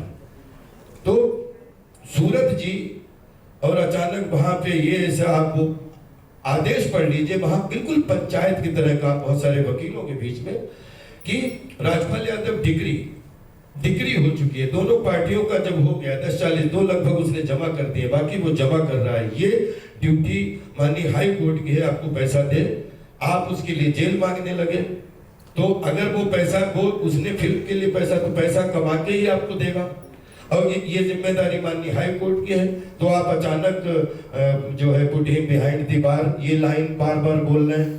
तो बोले कि ये आपका समझ में नहीं आ रहा है कि आपको पैसा चाहिए कि जेल चाहिए, तो बोले कि नहीं जेल चाहिए। हमारे वकील हमें खड़े होके बोलने लगे कि आप कि बोले डिग्री का जो भी है 3 महीने के जेल हम इनको डाल सकते हैं, लेकिन हम आपको पैसा एक भी नहीं मिलेगा, पैसा निपट जाएगा 3 महीने में। मैं एकदम मैंने कहा 3 महीने में तो मेरा कम से करोड़ों रुपए के नुकसान हो जाएगा कि जितनी हमारी ब्रांडिंग की जितनी वो सब पीछे हो जाएंगी। लेकिन वहां पे जब हुआ कि सब डन, मैं तैयार जेल के लिए हो गया, क्योंकि ये इन्होंने उसमें वो 2018 का वो प्लीज आप ऑर्डर पढ़ना, जिसमें इन्होंने कोई सेकंड ऑप्शन नहीं दिया और मुझे 3 महीने जेल भिजवा के और एग्जीक्यूशन, आगे क्या शब्द था वो, हाँ, डिस्पोज्ड ऑफ समथिंग फोरशेड, ये ऐसा एग्जीक्यूशन क्लोज कर दी। मैं 18-19 में निकला, 28 फरवरी 2019, 1 मार्च 2 मार्च को मैंने पूरे पेपर जमा किए। मैंने कहा कि माननीय ये पेपर लीजिए, मेरा सर्टिफिकेट लीजिए। वहां से मुझे कह दिया गया कि नीचे चले जाओ, यही जमा कर देना नीचे वाले कोर्ट में, क्योंकि तो हो गया है। तब तक कोरोना आ गया, 8 फिल्में शुरू हुई, फर्स्ट लॉकडाउन, सेकेंड लॉकडाउन, सब बीसी पे आ गया। और मैं ये लगातार कि हमारा ये केस कब खत्म होगा, केस खत्म, और 2022 में तो इनके वकील, हाँ, अब जो है बेसिकली हम यहाँ सिर्फ यहीं तक खंडन करने के लिए थे कि 2013 में जो कंसेंट एग्रीमेंट हुआ था उसमें जो चेक दिए गए थे, अभी जो मामला चल रहा है ये वो मामला नहीं है, ये उसके पहले जो एग्रीमेंट हुआ था 2012 वाला, ये उसका मामला है। वो सब जुडिस है, इसलिए हम उसके बारे में भी ज्यादा बात नहीं करेंगे, वो हम माननीय कोर्ट के सामने रखेंगे अपनी सारी बातें। अभी जो उन्होंने प्रेस कॉन्फ्रेंस करके ये झूठ फैलाने की कोशिश करी कि इन्होंने 2013 में जो चेक दिए हैं ये मामला उसका है, हम उसका खंडन करने के लिए आप लोगों के सामने आए थे। और दूसरी इस बात का खंडन करने के लिए आए थे कि जो इन्होंने कहा कि इनकी कभी मंशा इनको जेल भेजने की नहीं थी, इसका खंडन करने के लिए आए हैं, क्योंकि इन्होंने साफ साफ माधव गोपाल अग्रवाल जी ने सिक्योरिटी अमाउंट जो ये लेके आए थे, एक सिक्योरिटी को जो अपना वहाँ पे 2018 में एग्जीक्यूशन पिटीशन के उनको सेटिस्फाई करने के लिए अपनी प्रॉपर्टी तक अटैच करवाने के लिए तैयार थे, वो लेने से इनकार कर दिया और इनके लिए जेल चुने, वो बकायदा ऑर्डर में लिखा हुआ है। तो इस तरीके से जो लोग सोशल मीडिया पे हों या प्रिंट मीडिया पे हों या इलेक्ट्रॉनिक मीडिया पे, अगर आपको फैक्ट्स नहीं पता है, क्योंकि ये सब जुडिस है, हम इससे ज्यादा इसमें कुछ नहीं कह सकते, क्या सही है क्या गलत है वो हम माननीय कोर्ट के सामने रखेंगे अपनी बातें, लेकिन हम झूठ कतई भी फैलाने के लिए किसी को हेल्प या किसी को इस तरीके से हम आगे बढ़ने नहीं देंगे कि वो झूठ फैलाए, क्योंकि वो बदनामी कर रहा है, वो कोर्ट का नाम लेकर के बदनामी कर रहा है, वो अपने आप को साफ दिखाने की कोशिश कर रहा है कि उसकी मंशा कभी थी ही नहीं इनको जेल भेजने की, जबकि अगर वो सिक्योरिटी अमाउंट ले लेता तो वो केस आज यहाँ तक बनता ही नहीं, सब खत्म था। उसकी मंशा पैसे की थी नहीं। तो इसके आगे जो भी फैक्ट्स या चीजें हम कोर्ट के सामने रखेंगे, क्योंकि वो सब जुडिस है, यहाँ तक बताना जरूरी था आप लोगों को कि उसकी मंशा पैसे लेने की नहीं थी, नियत ही गलत थी, अदरवाइज वो 2018 में ही ये मामला खत्म हो गया होता। 4/2013 के चेक बाउंस का मुकदमा आज तक नहीं दाखिल हुआ और न ये वो केस जो अभी फिलहाल माननीय न्यायालय में। हाँ, अच्छा, मैं अंत में अब आप लोग प्रश्न उत्तर से पहले 2 मिनट आपके और लेना चाहूंगा, लगभग जो भी रखना अपनी बुद्धि से रख पाए वो रखा। राजपाल यादव को 2 मिनट आप जो है, जब राजपाल यादव ने 2006 में अपना गांव गोद लिया, 20 साल के लिए एक भाई छोड़ा, उसके बच्चे, मैं मेरी वाइफ पढ़ाए, लेकिन मैंने कहा मेरा सपना इस गांव में, मैं कीचड़ में घूमा हूँ, इसमें मुझे जूते पहन के घूमना है। पिछले 20 साल से मेरा भाई लगातार निरंतर नालियां बनाने लेके मेरा पूरा गांव, जिसमें 250 छप्पर पढ़ते थे, आज 250 मकान बन चुके हैं। आप लोग जाके फोटो खींच सकते हैं, जिसमें पूरी जो भी सुविधाएं मिलती गवर्नमेंट से, इससे उससे, बगैर किसी लालच के। लगातार मेरा प्रोडक्शन खोलने का कोई इरादा नहीं था। प्रोडक्शन खोलने की नीयत ये थी कि हमारे पीछे भी 100, 200, 500 अभिनेताओं की एक लंबी लिस्ट है। मैं चाहता हूँ सबके चूल्हे अच्छे जले, सबके चूल्हे अच्छे चले, क्योंकि हम कलाबाज लोग हैं, कला के लिए जीते हैं। फिर उसके बाद जब ये फिल्म का आया तो ये इसमें पता लगा 2008 की 9 की बात आपको याद होगा कि मंदी आई थी, 10-12 फिल्में फ्लोर पे थी, 3-4 करोड़ रुपया उस समय, जो आज 40 करोड़ के बराबर मेरा मार्केट में था। 6 महीने की मल्टीप्लेक्स की 2008 में नवंबर के बाद हड़ताल आई थी। हमारी इस बॉलीवुड के हमारे कितने प्रोड्यूसर इस बात गवाह हैं कि बॉलीवुड जब मुसीबत में, तो राजपाल यादव ने किसी से 1 रुपया नहीं मांगा। सारे पैसे हमने कहा कि 5 फिल्मों पैसे कमा के हमने अपना मुंबई में घर चलाया है। आपके एक फिल्म में अगर आपका पैसा रुक गया है बिकॉज ऑफ हड़ताल है, वो हुआ। 2012 में ये हुआ। 2014 में भोपाल प्रेयर फॉर रेन आई, तो वो उस समय कुछ हुआ। फिर जुड़वा 2 आई, तो फिर 3 महीने का ही हुआ। फिर 8 फिल्में शुरू हुई कोरोना में, first lockdown, second lockdown, police से लेके भूल भुलैया सब 2022 में आई। मतलब फिर वो इस बीच में 3 चंक में राजपाल यादव ने लगभग 50 हमारे ऐसे मित्र हैं जिनसे लेन देन किया है पिछले 20 सालों में। तो 20 सालों में वो लेन देन भी गड़बड़ हुआ, सब इन कॉम्प्लिकेशन के ऊपर। दूसरी बात, अब मेरी हैसियत में जरूर बताना चाहूंगा कि राजपाल की जेब में अगर 1 रुपया ना हो तो बिलीव करिए पिछले 10 साल तो फिल्में 2000 से 2010 तक, तो आज अगर 1 रुपया तो 36 स्टेट में हमारे लिए 36 गेस्ट हाउस हमें प्यार के लिए है, हमारे को पद नहीं है। अगर हम किसी भी 700 जिले हैं, किसी भी जिले में चले जाएं तो कहीं 15 गाड़ियां, कहीं 10 गाड़ियां, कहीं 5 गाड़ियां, जिसमें मुझे कभी डीजल नहीं डालना पड़ा, क्योंकि वो मेरे नाम पे नहीं है लेकिन मेरे नाम पे ही आती हैं। तो कम से कम इस भारत में 7000 गाड़ियों का मालिक है राजपाल यादव, और कम से कम 36 स्टेट में जितने जिले हैं उनमें हर जिले एक डीएम साहब होते हैं और एक एसपी साहब होते हैं, और कहीं भी जाऊं कोई पद में नहीं, लेकिन इतना अच्छा उनके बच्चों का मनोरंजन करता हूं तो वो रुकवाने की व्यवस्था कहीं भी करवा सकते हैं। दूसरी चीज, पिछले 10 साल में जो हमने सीखा, कोरोना के बाद में लगभग 1000 सब्जेक्ट पे हमने रिसर्च की, हमारी पूरी टीम गवाह है।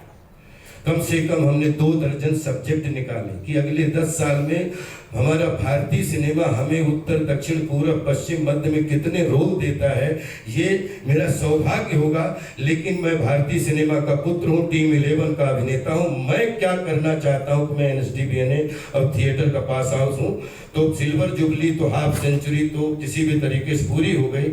अब गोल्डन जुबली में वो काम करूंगा जो मुझे तन में भी खुशी दे, मन में भी खुशी दे, और लोगों को भी नयापन लगे, क्योंकि every day is new day, upgraded version होना चाहिए। फिर अब 2026 में आपसे ये कहना चाहता हूं कि अगले 2032 तक, क्योंकि जैसे सब पार्टियां अपना अपना मिशन बनाती हैं, मैं भी कभी बताना तो नहीं चाह रहा था, लेकिन ये जरूरी बताना चाहता हूं कि राजपाल यादव ने पिछले 10 साल में जो सबक जो भी सीखा है, अगले 7 साल में 1200 करोड़ का राजपाल के पास में ब्रांडिंग का काम है, जिसके 4 एग्रीमेंट मेरे पास रखे हैं। वो पैसे 2012 से 35 के बीच में सारे 26 के अंत तक आपको रिजल्ट मिल जाएंगे। जिसमें फिल्में नहीं है, किसी का 200 करोड़ का प्रोजेक्ट है तो किसी का 2000 करोड़ रुपए, किसी में फीस है तो किसी में शेयर है। एक चीज, मेरे पास में 10 फिल्में ऐसी हैं जिसमें अभी 15 मई को भूत बंगला रिलीज होने जा रही है, उसके बाद में वेलकम टू द जंगल आ रही है, उसके बाद में हैवान आ रही है, उसके बाद में बहुत सारी लिस्ट ऐसी हैं जो अपन कर रहे हैं। राजपाल यादव को ये पिछले 20 दिन में सोशल मीडिया में गुल्लक से लेके, क्योंकि हम तो अंदर थे, हमें तो पता नहीं लग पा रहा था ज्यादा, तो छोटे बच्चों के गुल्लक से लेके और जो सोशल मीडिया के माध्यम से 1 करोड़ रुपए से लेके 1 रुपए से लेके 1000 लेके, क्योंकि टाइम 22-23 इधर पहुंचा हूं, अभी भी बीवी बच्चे सेटल हो रहे हैं, तो पूरा एक स्टेटमेंट निकलवा के आपके माध्यम से पूरी सोशल मीडिया के उन बंधुओं से, क्योंकि मुझे लगता है कि 4-5 नाम ऐसे हैं जिनका नाम लेना हृदय से चाहता हूं, लेकिन 50 नाम ऐसे हैं जो कभी भी सोशल मीडिया पे नहीं आएंगे, लेकिन मुझे मालूम है 25-30 साल से मेरी बैकबोन बने हुए हैं। तो जो सोशल मीडिया के माध्यम से जिन्होंने मन से धन से मदद की, या सोशल मीडिया के बगैर जिन लोगों ने तन से मन से मदद की है, तो मैं उनका हृदय से आप सबके सामने नमन करता हूं। और मैं सबसे ये प्रार्थना करना चाहता हूं कि मुझे सहानुभूति तो आपकी है, तभी तो मैं 30 साल से आप लोगों के बीच पल रहा हूं, लेकिन जिसने अपना जो मदद की है, आप अपने अकाउंट की डिटेल जरूर भेजिएगा। समय आपसे सिर्फ समय चाहिए, लव तो आपका है। जो जिसका जिस तरीके से पैसा आया है, उसी सम्मान और आभार के साथ में वो पैसा उनके सबके अकाउंट में वापस जाएगा। और धन्यवाद भी बोलूंगा कि इतने देश के इतने लोग मेरे साथ, इतने बच्चे खड़े हो गए, इसके लिए मैं ये कर्जा शायद मैं जीवन भर नहीं उतार पाऊंगा। और दूसरी चीज, जैसा कि मैंने बोला कि मेरे पास में जैसे सबके प्लान होते हैं, तो 2025 से 2035 तक मेरा भी प्लान है, जिसमें मैंने बोला कि मेरे पास मैं यूएई का गोल्डन मैन हूँ, ये मेरी प्राण भूमि है भारत, जिसमें इतने हैं कि कोई 5000 करोड़ कंपनी है, कोई 10,000 करोड़ कंपनी है, कोई 1000 करोड़ कंपनी है, जिसमें अलग अलग तरीके से अपनी मेहनत कमाई करके ब्रांड एम्बेसडर के रूप में मेरे पास में एग्रीमेंट भी है और प्रॉपर, क्योंकि वो आएंगे और 10-1200 आराम से मेरे पास काम है। कुछ पिछले 10-15 साल में मेरे पास में मैं राजपाल यादव कभी डूबा नहीं था, मैं उलझा हुआ था, उलझा हुआ हूं, लगातार निकल रहा हूं। जिनके पैसे आपको पता है उनका भी पैसा, और जिनके पैसे आपको नहीं पता है, मुझे पता है, उनका भी पैसा, वो उनको इस मंच के माध्यम से कि इस भारत की भूमि ने, विश्व की भूमि में 1 रुपया भी अगर राजपाल किसी का लिया होगा, तो राजपाल को इसी जन्म में निपटाना है, सम्मान और आभार के साथ। दूसरी चीज, ऐसे कुछ लोग हैं पूरे देश दुनिया में, जब आप मदद करने पे ही आ गए हो, तो ऐसे जिनकी 10,000 करोड़ कंपनी है, 5,000 करोड़ कंपनी है, 2,000 करोड़ कंपनी है, और जो 150 करोड़ वाले लोग हैं, वो तो हमारे अपने जिगर के टुकड़े हैं। लेकिन बहुत सारे लोग ऐसे हैं जिनकी कंपनियां बड़ा इन्वेस्ट करती हैं। तो 250 करोड़ रुपए की मुझे भी इन्वेस्टमेंट की जरूरत है, जिसके लिए मैं, मेरी कुछ कॉमर्शियल, कुछ एजुकेशन, कुछ हमारा, जिसकी 9 रत्नों की टीम मेरे परिवार को भी नहीं मालूम है, रेडी है। 1 और 11 बन के हम 2 लोग काम कर रहे हैं। और इसके रिजल्ट इसलिए मैं बता रहा हूँ कि मैंने every day is new day, every day is working day, every day is progressive day, तो मैं उसी पे जीता हूँ। कोशिश करूंगा कि 1000-1200 करोड़ रुपए भी जीवन में आए तो 1000-1200 घर चलने चाहिए, नहीं तो पैसा वो वरदान नहीं, वो अभिशाप है मेरे लिए। और बस, और मैं जानता हूँ कि जिन लोगों ने, बस इतना कहना चाहता हूँ कि कर्ज तो माता पिता का है, कर्ज तो गुरु जी का है, कर्ज आप सबका है, इस देश के प्यार का कर्ज है, जिसको मैं लौटाना नहीं चाहूँगा। बाकी जो हाथ की कमाई है, हमारे आपके घर में छपती नहीं है, ये सर्कुलेशन की चीज़ है, इधर से सर्कुलेट होती है, इधर आती है, इधर से दूसरी जगह जाती है, और सर्कुलेशन बिगड़ता है तो अगला सर्कुलेशन रुकता है। बस कोई प्रॉब्लम नहीं है जिंदगी में, यही है कि हंस के सीखा है जीना, हंस के ही सीखेंगे। और रही बात सोशल मीडिया में, बहुत सारे ऐसे वीडियो भी देखते हैं जो कभी कभी हंसी तब भी आती है दया के साथ, कभी हंसी आती है प्यार के साथ, कभी हंसी आती है सर झुकाने के साथ। सोशल मीडिया मेरा बच्चा है। मैं सोशल मीडिया जब 2015 के बाद में जवान हुआ, 2020 में डिजिटल वर्ल्ड में आया, तो एक आदमी ने कम से कम 100 फिल्मों में 90% सुपरहिट कैरेक्टर, उनमें सोशल मीडिया को जवान करने के रूप में मीम में राजपाल यादव भी काम आया। और आज विश्व में कम से कम 14 लाख से 34 लाख तक तो ऐसे बच्चे बच्चियां हैं जो राजपाल के फोटो लगा के 2000, 1000, 3000, 5000 करके करोड़ों रुपए कमाते हैं सिर्फ राजपाल के फोटो देख के। हमें आपका आशीर्वाद चाहिए, हमें आपकी। और जो हमने ये लास्ट में कि इस पूरे विश्व में सिर्फ 10 लोग ऐसे हों जो चाहे तो 25-25 करोड़ करके दे दे, चाहे 50-50 करोड़ के दे दे, और चाहे, और उसमें ये गारंटी देता हूं कि Rajpal Naurang Yadav ventures private limited हमने एक कंपनी बनाई है, वो 250 करोड़ रुपए सब चीजें सुलझाने के लिए, उसमें 250 करोड़ रुपए की खेती वो जो प्रॉपर्टी है उसका 50% का लाइफ टाइम वो पार्टनर होगा जो भी हमारे साथ में 250 करोड़ के लिए जुड़ जाएगा। बाकी राजपाल को आशीर्वाद चाहिए। और जीवन में यहाँ कहीं भी live like king and work like labour. राजा था, राजा हूं, राजा ही राजपाल रहूंगा।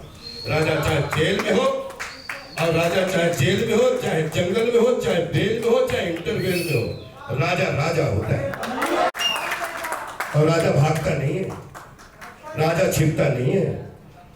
बहुत सारे लोग अलग अलग आइडिया देते हैं, लेकिन राजपाल का व्यक्तित्व, जब मैं बोल रहा हूं कि मैं 105 फीट 2 इंच का हूं, तो मैं 105 फीट 2 इंच का हूं। मुझे समझने के लिए मेरा परिवार को भी, मेरे समाज को भी, मेरे सब साथियों को भी मुझे पढ़ने के लिए उतना खपना पड़ेगा। मुझे 11 साल की उम्र से आज तक मैंने कोई छुट्टी के नाम पे छुट्टी नहीं मनाई है।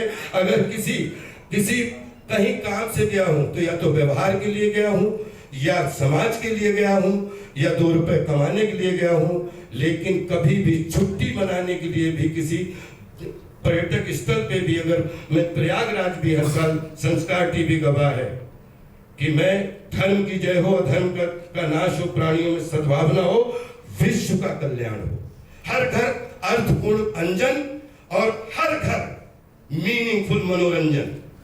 आपका सर्कुलेशन अच्छा रहे, आपका सर्कुलेशन अच्छा तो मेरा सर्कुलेशन 100% अच्छा। राजपाल का सपना ये होता है कि 10 दोस्त अगर हैं, उन्होंने आज 1 रुपए की मदद की, तो 10 दोस्त 500 करोड़ के हो जाए तो 5,5000 करोड़ का राजपाल खड़ा है।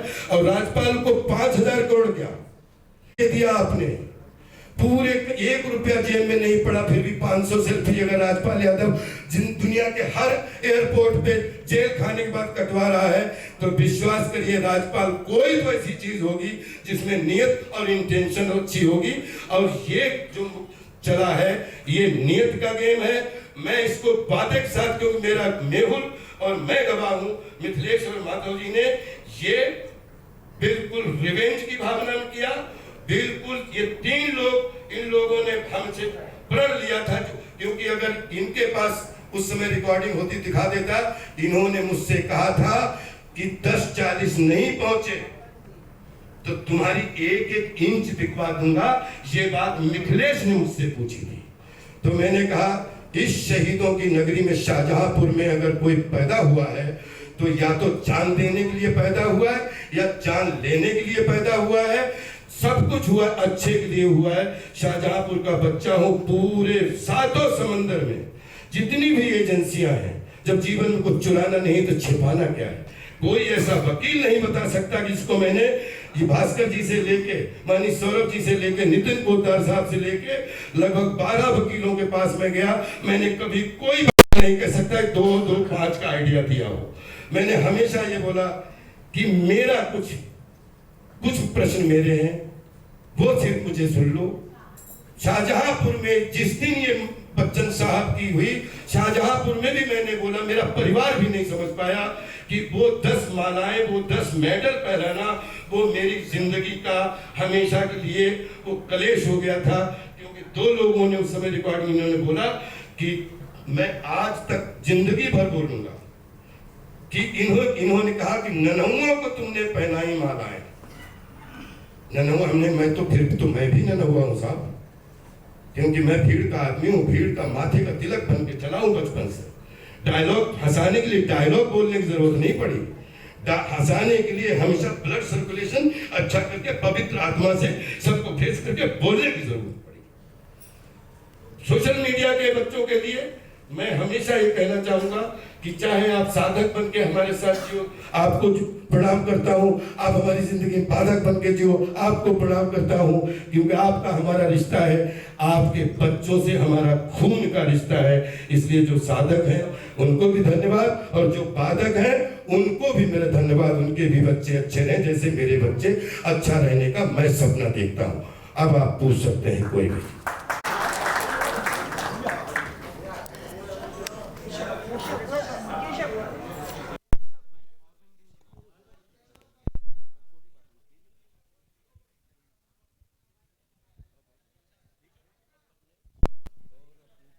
राजपाल जी, प्रशांत पांडे जी भैया। जी, अमूमन क्या होता है कि जब आप इस तरह की किसी सिचुएशन में होते हैं तो बहुत सारी चीजें आपको गलत लगती रहती हैं, लेकिन आप कुछ कर नहीं पाते। आपकी जो इंटेंशन की बात आपने कही, मुझे बताइए कि सबसे पहले आपको कब लगा कि मामला कुछ तो गड़बड़ है, कुछ तो फिर 23 सितंबर 2012 रात में बच्चन साहब की वो निपटी, और सुबह सुबह मेहुल का, ये गोल्डी भाई भी इधर ही होंगे, मेहुल का फोन, मेहुल हमारा पूरा वो उस समय का जितना वो संभाल रहे थे और हमारे पर्सनल सेक्रेटरी थे, उन्होंने कहा कि फोन आया, ये गड़बड़ जैसा लग रहा है। तो फिर उसके बाद में आपके सामने है जो कुछ भी है। ये फील्ड काफ़ी इनसिक्योर वाली फील्ड है, और मतलब जब आप एज अ प्रोड्यूसर आते हैं तो ये मतलब सारे कैलकुलेशन किए जाते हैं, तो वो कैलकुलेशन आपने क्यों नहीं किया उस वक्त? एक फिल्म बनाई थी राज कपूर साहब ने, मेरा नाम जोकर। जी, मैं तो एक किसान परिवार से आया, और किसान परिवार में ही दाल चावल रोटी, आपको बता चुकी, इसलिए अपना बायोडाटा सुनाया कि मैं दाल चावल रोटी का इंतजाम अपने कुड़रा और शाहजहांपुर में करके आया। भारतीय सिनेमा का हिस्सा बनने आया, पूरे विश्व की सिनेमा की सेवा करने आया। अगर मैं आपसे पैसे ले लूं, सोने की माइनिंग चलाने लगूं, तब तो गलत आदमी हूं। लेकिन 100 साल से फिल्म फाइनेंस फंड, 50 प्रोड्यूसर, कोई फिल्म डूबती है, कोई फिल्म अच्छी बनती है, कोई फिल्म बुरी बनती है। मैं भी एक्टिंग करते करते मुझे ऐसा लगा कि 100-200 अभिनेताओं के साथ कुछ ऐसा प्रयोग किया जाए जो फिल्म ना लगे और टेलीविजन ना लगे और थिएटर ना लगे, लेकिन तीनों का मिक्सअप लगे, एक सटारिकल साधारण बनाए। तो जो आदमी, वो आदमी सोचता है जिसको दाल चावल रोटी की चिंता होती, छोटे भाई, दाल चावल रोटी की चिंता ना करके जिस आदमी ने जीवन जिया हो, उसकी भूख हमेशा 20 साल के इंटरव्यू निकाल लीजिए तो राजपाल की भूख, राजपाल का आटा 8 है, और 8 में जीता हूं। मैं कभी नहीं सोचता उसमें घाटा होगा मुनाफा होगा, और आगे भी नहीं सोचूंगा, क्योंकि जो घाटा मुनाफा वाले लोग सोचते हैं वो व्यापारी होते हैं। मैं तो एक संस्कारी, ये मनोरंजन रूपी विज्ञान का आभारी रूपी विद्यार्थी हूं। जो कुछ भी मेरा है वो सबका है, क्योंकि जब मैं एक एक्शन हमारा सुनूंगा तो 250 लोगों का घर चलता है। मैं कहां अकेला, मैं जो भी करूंगा वो 250 परिवारों के लिए नहीं सोचूंगा, तो क्या अकेला कहीं मतलब हिमालय में घर बनवाने के लिए सोचूंगा? फिल्म ही कर रहा था, फिल्म ही तो बनाई, फिल्म के लिए पैसा लिया, क्या गुनाह कर दिया साहब? 50 लोग समूह है जो फिल्म बनाते हैं, घाटा उठाते हैं, फिर पैसा चुकाते हैं। लेकिन फिल्म इंडस्ट्री में एक चीज जरूर बोलना चाहता हूं कि हम अपने 18-25 फेडरेशन से प्रार्थना करते हैं, नीरज भाई, हमारी आज पूरी फेडरेशन से जितनी हमारी 25 फेडरेशन है या 30 फेडरेशन है, हाथ जोड़ के प्रार्थना करता हूं कि ब्रांडिंग का एक रेजोल्यूशन पास कीजिए, एग्रीमेंट बनाइए, क्योंकि फिल्म बनती है फाइनेंस से, एक फाइनेंस का फेडरेशन से आप एग्रीमेंट बनाइए, वही एग्रीमेंट बाहर जाएगा जो फेडरेशन से पारित किया हुआ एग्रीमेंट होगा, वही ब्रांडिंग के लिए बाहर जाएगा कि जो ब्रांडिंग के लिए पारित किया हुआ फेडरेशन का, उसमें रिक्त स्थान छोड़ दो, लेकिन बेसिक फॉर्मेट हर कलाकार के लिए, हर इन्वेस्टर के लिए एक जैसा होगा, ताकि जब फिल्म कमाए तो पूरी दुनिया अच्छी, और जब फिल्म कोई गड़बड़ हो तो फिल्म इंडस्ट्री गंदी, बाकी सब अच्छे। ये ये चोर साहूकार का आज से ना व्यवहार चलने दूंगा और ना ही चलाऊंगा। और अगर जहां रहा तो आज अभिनय के साथ ये भी करता हूं कि हर चीज का उस चीज का विरोध करूंगा जो बॉलीवुड को फंसा के गलत तरीके से उनसे पैसा लेना चाहता है। ये राजपाल यादव डंके चौप पे बोल रहा है कि आज के बाद में अगर बॉलीवुड को आप गाली दोगे या भारतीय सिनेमा को गाली दोगे तो उसके एग्रीमेंट आपके हाथ से नहीं बनेंगे। जो भारतीय सिनेमा है उसके फेडरेशन से पास होके वो कमेटी बना के पूरे देश में अपने अपने ले लो, सबको भी दे दो। अच्छा और हाँ अरुण एक सेकंड हाँ बोलो भैया। आपकी हेल्प हो रही है, बच्चा आपको मदद कर जी रहा है। जी, इसमें तो बहुत ही अच्छा लगा राजपाल जी। सोशल मीडिया की बात करूंगा, हम भी बहुत सारे नाम सुन रहे हैं कि इन्होंने हेल्प की। थोड़ा सा अगर बताना चाहेंगे कि हिंदी फिल्म इंडस्ट्री से किस ने आपकी हेल्प की? मैं सच बता रहा हूँ कि मैं जेल में नहीं था। छोटी सी बात, अगर 2012-13 में लफड़ा शुरू हुआ था मेरी जिंदगी में, और मेरी जिंदगी में जितने भी लफड़े, मैंने बहुत सारे लोगों को पैसे नहीं दे पाया क्योंकि बहुत सारे खर्चे ये लफड़े निपटते हुए। अगर आज मैं 200-250 फिल्में बोल रहा हूँ, मेरी 2000 में मुझे 2 फिल्में थी मेरे पास, जंगल सिर्फ एक थी, और 2026 मेरे पास में 10-20 रिलीज नहीं हुई होंगी, 10-20 ऐसी हैं जिनमें कुछ प्रॉब्लम हुई होगी। 200 से 250 के बीच में मैंने फिल्में की, तो 25 साल में हर साल 10 फिल्म का डाटा मेरा है। और क्या बच्चे की जान लोगे? पूरी बॉलीवुड, पूरा भारतीय सिनेमा, उत्तर दक्षिण पूर्व पश्चिम मित्र 3600 स्टेट की हर भाषा, पहले दिन से मैं गोदी का खिलौना था। विश्वास करिए, जिस घर में भारतीय सिनेमा घर में बैठा, आप अपने तरीके से कुछ भी बोलो, लेकिन मेरे लिए पूरा भारतीय सिनेमा और साथ में पूरा विश्व सिनेमा, मैं सबकी गोदी का बच्चा बन के रहा हूँ, रील बन के रहा हूँ, आज रील हूँ। और जितने भी सोशल मीडिया के जो आप लोगों ने देख रहे हैं, मैं सिर्फ ये कहना चाहता हूँ कि मैं स्टेटमेंट के साथ, सब लोग प्लीज अपने अपने डिटेल जरूर भेजिएगा जिन जिन लोगों ने हमारे अकाउंट में पैसे डाले। आप अपना एक अकाउंट नंबर भेजिएगा, मैं आपके पैसे से वो अकाउंट नंबर हमने टीम को बोल दिया है, पूरी वो टेली किया जाएगा। और जो पैसा है और जितने दिन पैसा हमारे पास वो पड़ा है, मुझे समय पता नहीं, मुझे सहानुभूति मत दीजिए। एक छोटी सी घटना 2 मिनट की जरूर थोड़ा लाइट माहौल करना चाहूंगा। इतना बड़ा था, पिताजी इतने बड़े थे, बड़े भैया, और हमारे पिताजी, हमारी हाइट उस समय बहुत कम थी। पिताजी ले गए, बोले कि मुंशी जी, ये छोटा बेटा है, ये बड़ा बेटा है, ये तो आपके यहाँ पढ़ रहा है, इसको अभी पढ़ाना है, तो इसकी जैसे फीस दे रहा था वैसे फीस मिलेगी इसकी भी, चाहे मजदूरी करके दो, लेकिन अगर बच्चा पास हो तभी बच्चा पास करना, नहीं तो हमारी आपकी ठनक जाएगी, हमारी आपका झगड़ा हो जाएगा। मैं गया घर पे, अम्मा के पास, बोला, हमने कहा ये तो पहले ही दिन, मतलब मामला पहले दिन फेल करवाने के चक्कर में। तो पिताजी ने मुझसे बोला, तो क्या, माता जी खड़ी थी, तो क्या हम पैसे लगाते रहे, आप इधर उधर से आए बाएं साए से बेवकूफ बना के पास होते रहे, मुझे पता भी नहीं लगा कि ना चले कि आप करना क्या चाहते हैं। तो मैं पैसे नहीं लगाऊंगा, मैं आपसे खेती करवाऊंगा। तो मैंने कहा पिताजी खेती भी करूंगा, आपके साथ घास भी छीलूंगा, आपके साथ पढ़ाई करूंगा, और रात शाम सवेरे हम आपकी हेल्प भी करेंगे। 20 साल तक लगातार मैं किसान और परिवार का बेटा होकर पढ़ाई करके, जब मैं जनपद रत्न मुझे मिला जंगल के पास, और मैं गया शाहजहांपुर, जब पूरे शाहजहांपुर ने हमें खूब मालाएं हमारे स्कूल में पहनाई, खूब आशीर्वाद मिला, और पिताजी रात मिल गए अकेले। तो मैंने कहा, तो बहुत देर मैं चुप, पिताजी बहुत चुप, बोले क्या हो गया? तो हमने कहा एक बात आप कान खोल के सुन लो। तो पिताजी से कभी मैंने ऐसी बात ही नहीं की थी।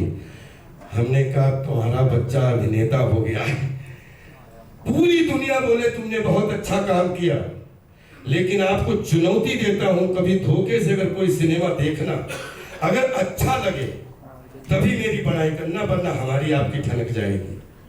तो बोले ये कैसी बात है? हमने कहा बच्चे सब, जब आपने 6-7 साल का बच्चा होता, जब आपने टीचर को बोला था, आज मेरी जीवन के सबसे बड़े टीचर आप हो कि मैं पास होके आपके सामने खड़ा हूं, लोग मेरे साथ फोटो खिंचवा रहे हैं। तो आज के बाद मैं जीवन पर बड़ा रहना चाहता हूं, इसलिए खड़ा होके आपको परीक्षा देना चाहता हूं, क्योंकि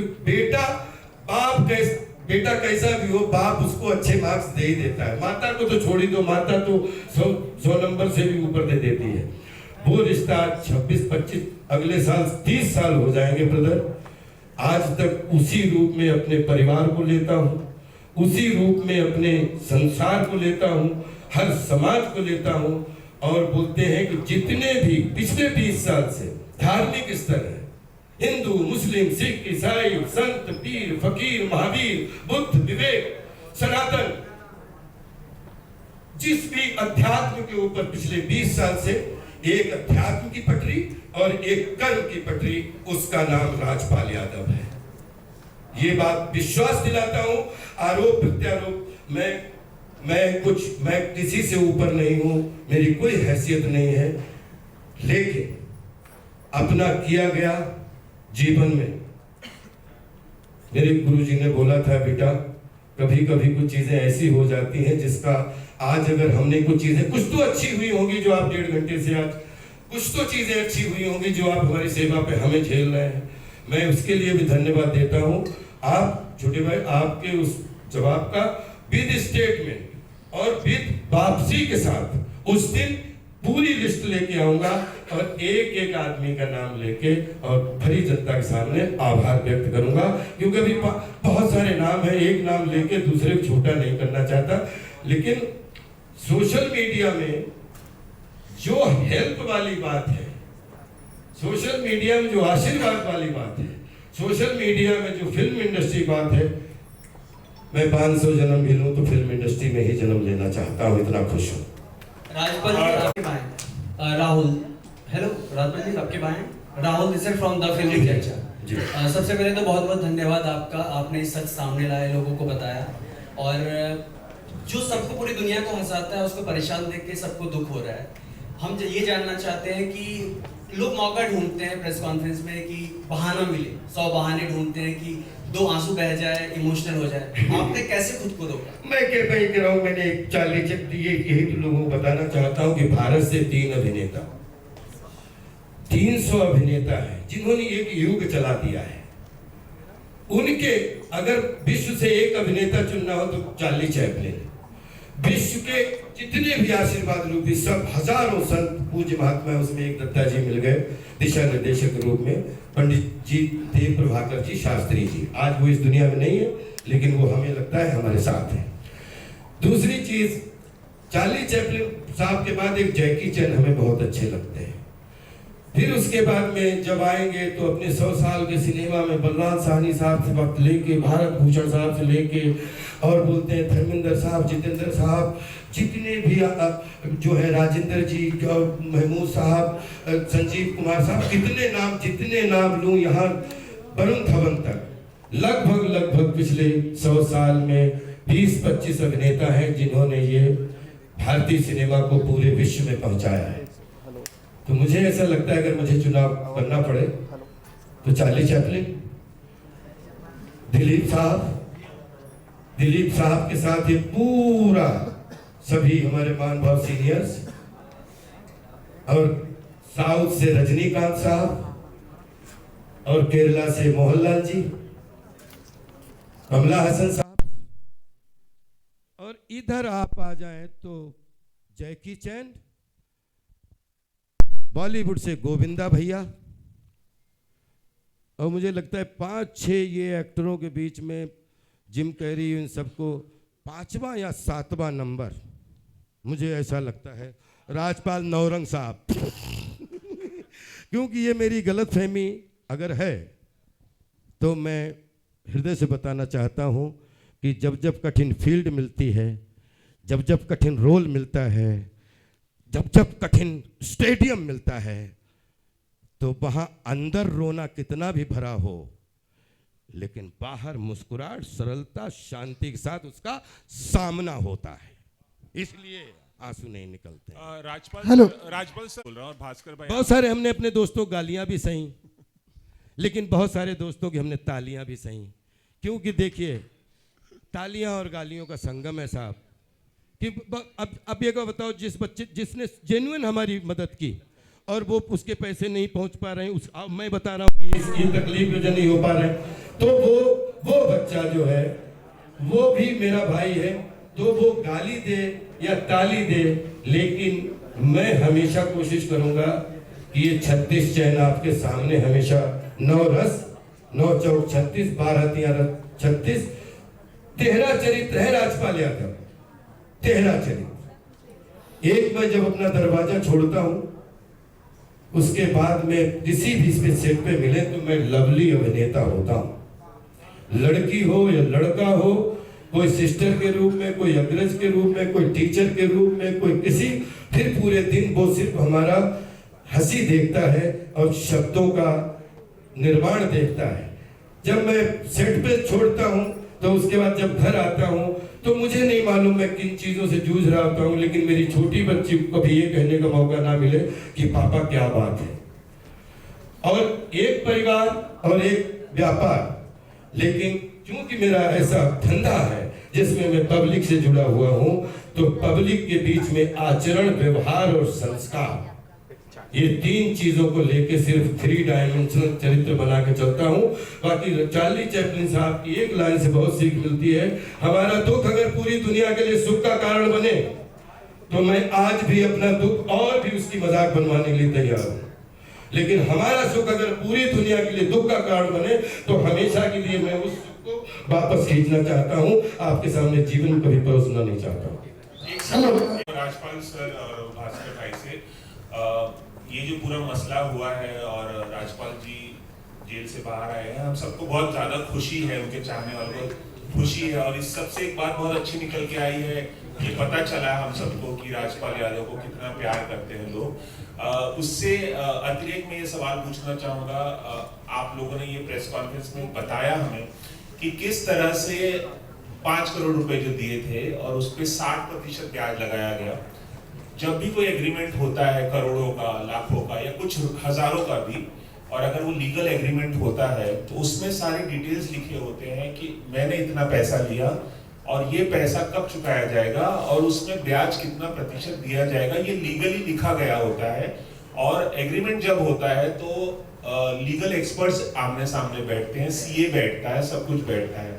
तो आप जैसे भास्कर भाई, बहुत अच्छी बात सर, मैं आपकी बात समझ गया। एक सेकंड, 2014, हाँ, एक सेकंड, हाँ, बस जब आप बता रहे थे कि 60% ब्याज लगाया गया और राजपाल यादव सप्लीमेंट्री जो एग्रीमेंट था मानते गए, तो ये मानते गए, जब 60% ब्याज लगाया जा रहा था तो मानते चले गए, इसकी क्या वजह थी?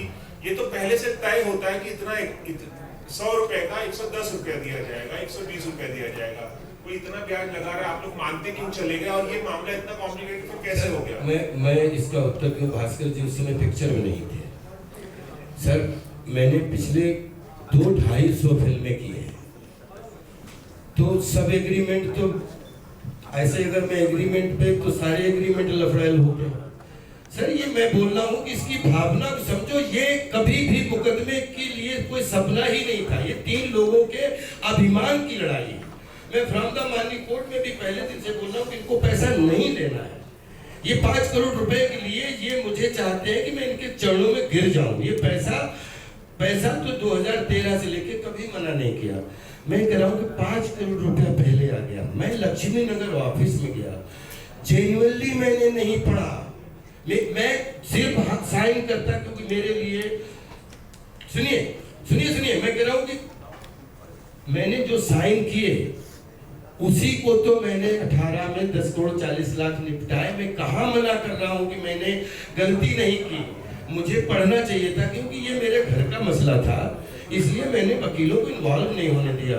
क्योंकि थोड़ा इमोशन क्या होता है, कभी कभी कुछ बात की वैल्यू होती है, कभी कभी कुछ रिश्ते की वैल्यू होती है। जो आदमी खुद 1000-1500 करोड़ का आदमी है, 1 फोन पे 1 मीटिंग में इधर आया, उसने सर्वे किया, 5 करोड़ रुपया पहुंचा दिया, तो वो मेरे खिलाफ कौन सी कॉन्स्पिरेसी करेगा? आप मानते हैं कि आपकी तरफ से गलतियां हुई?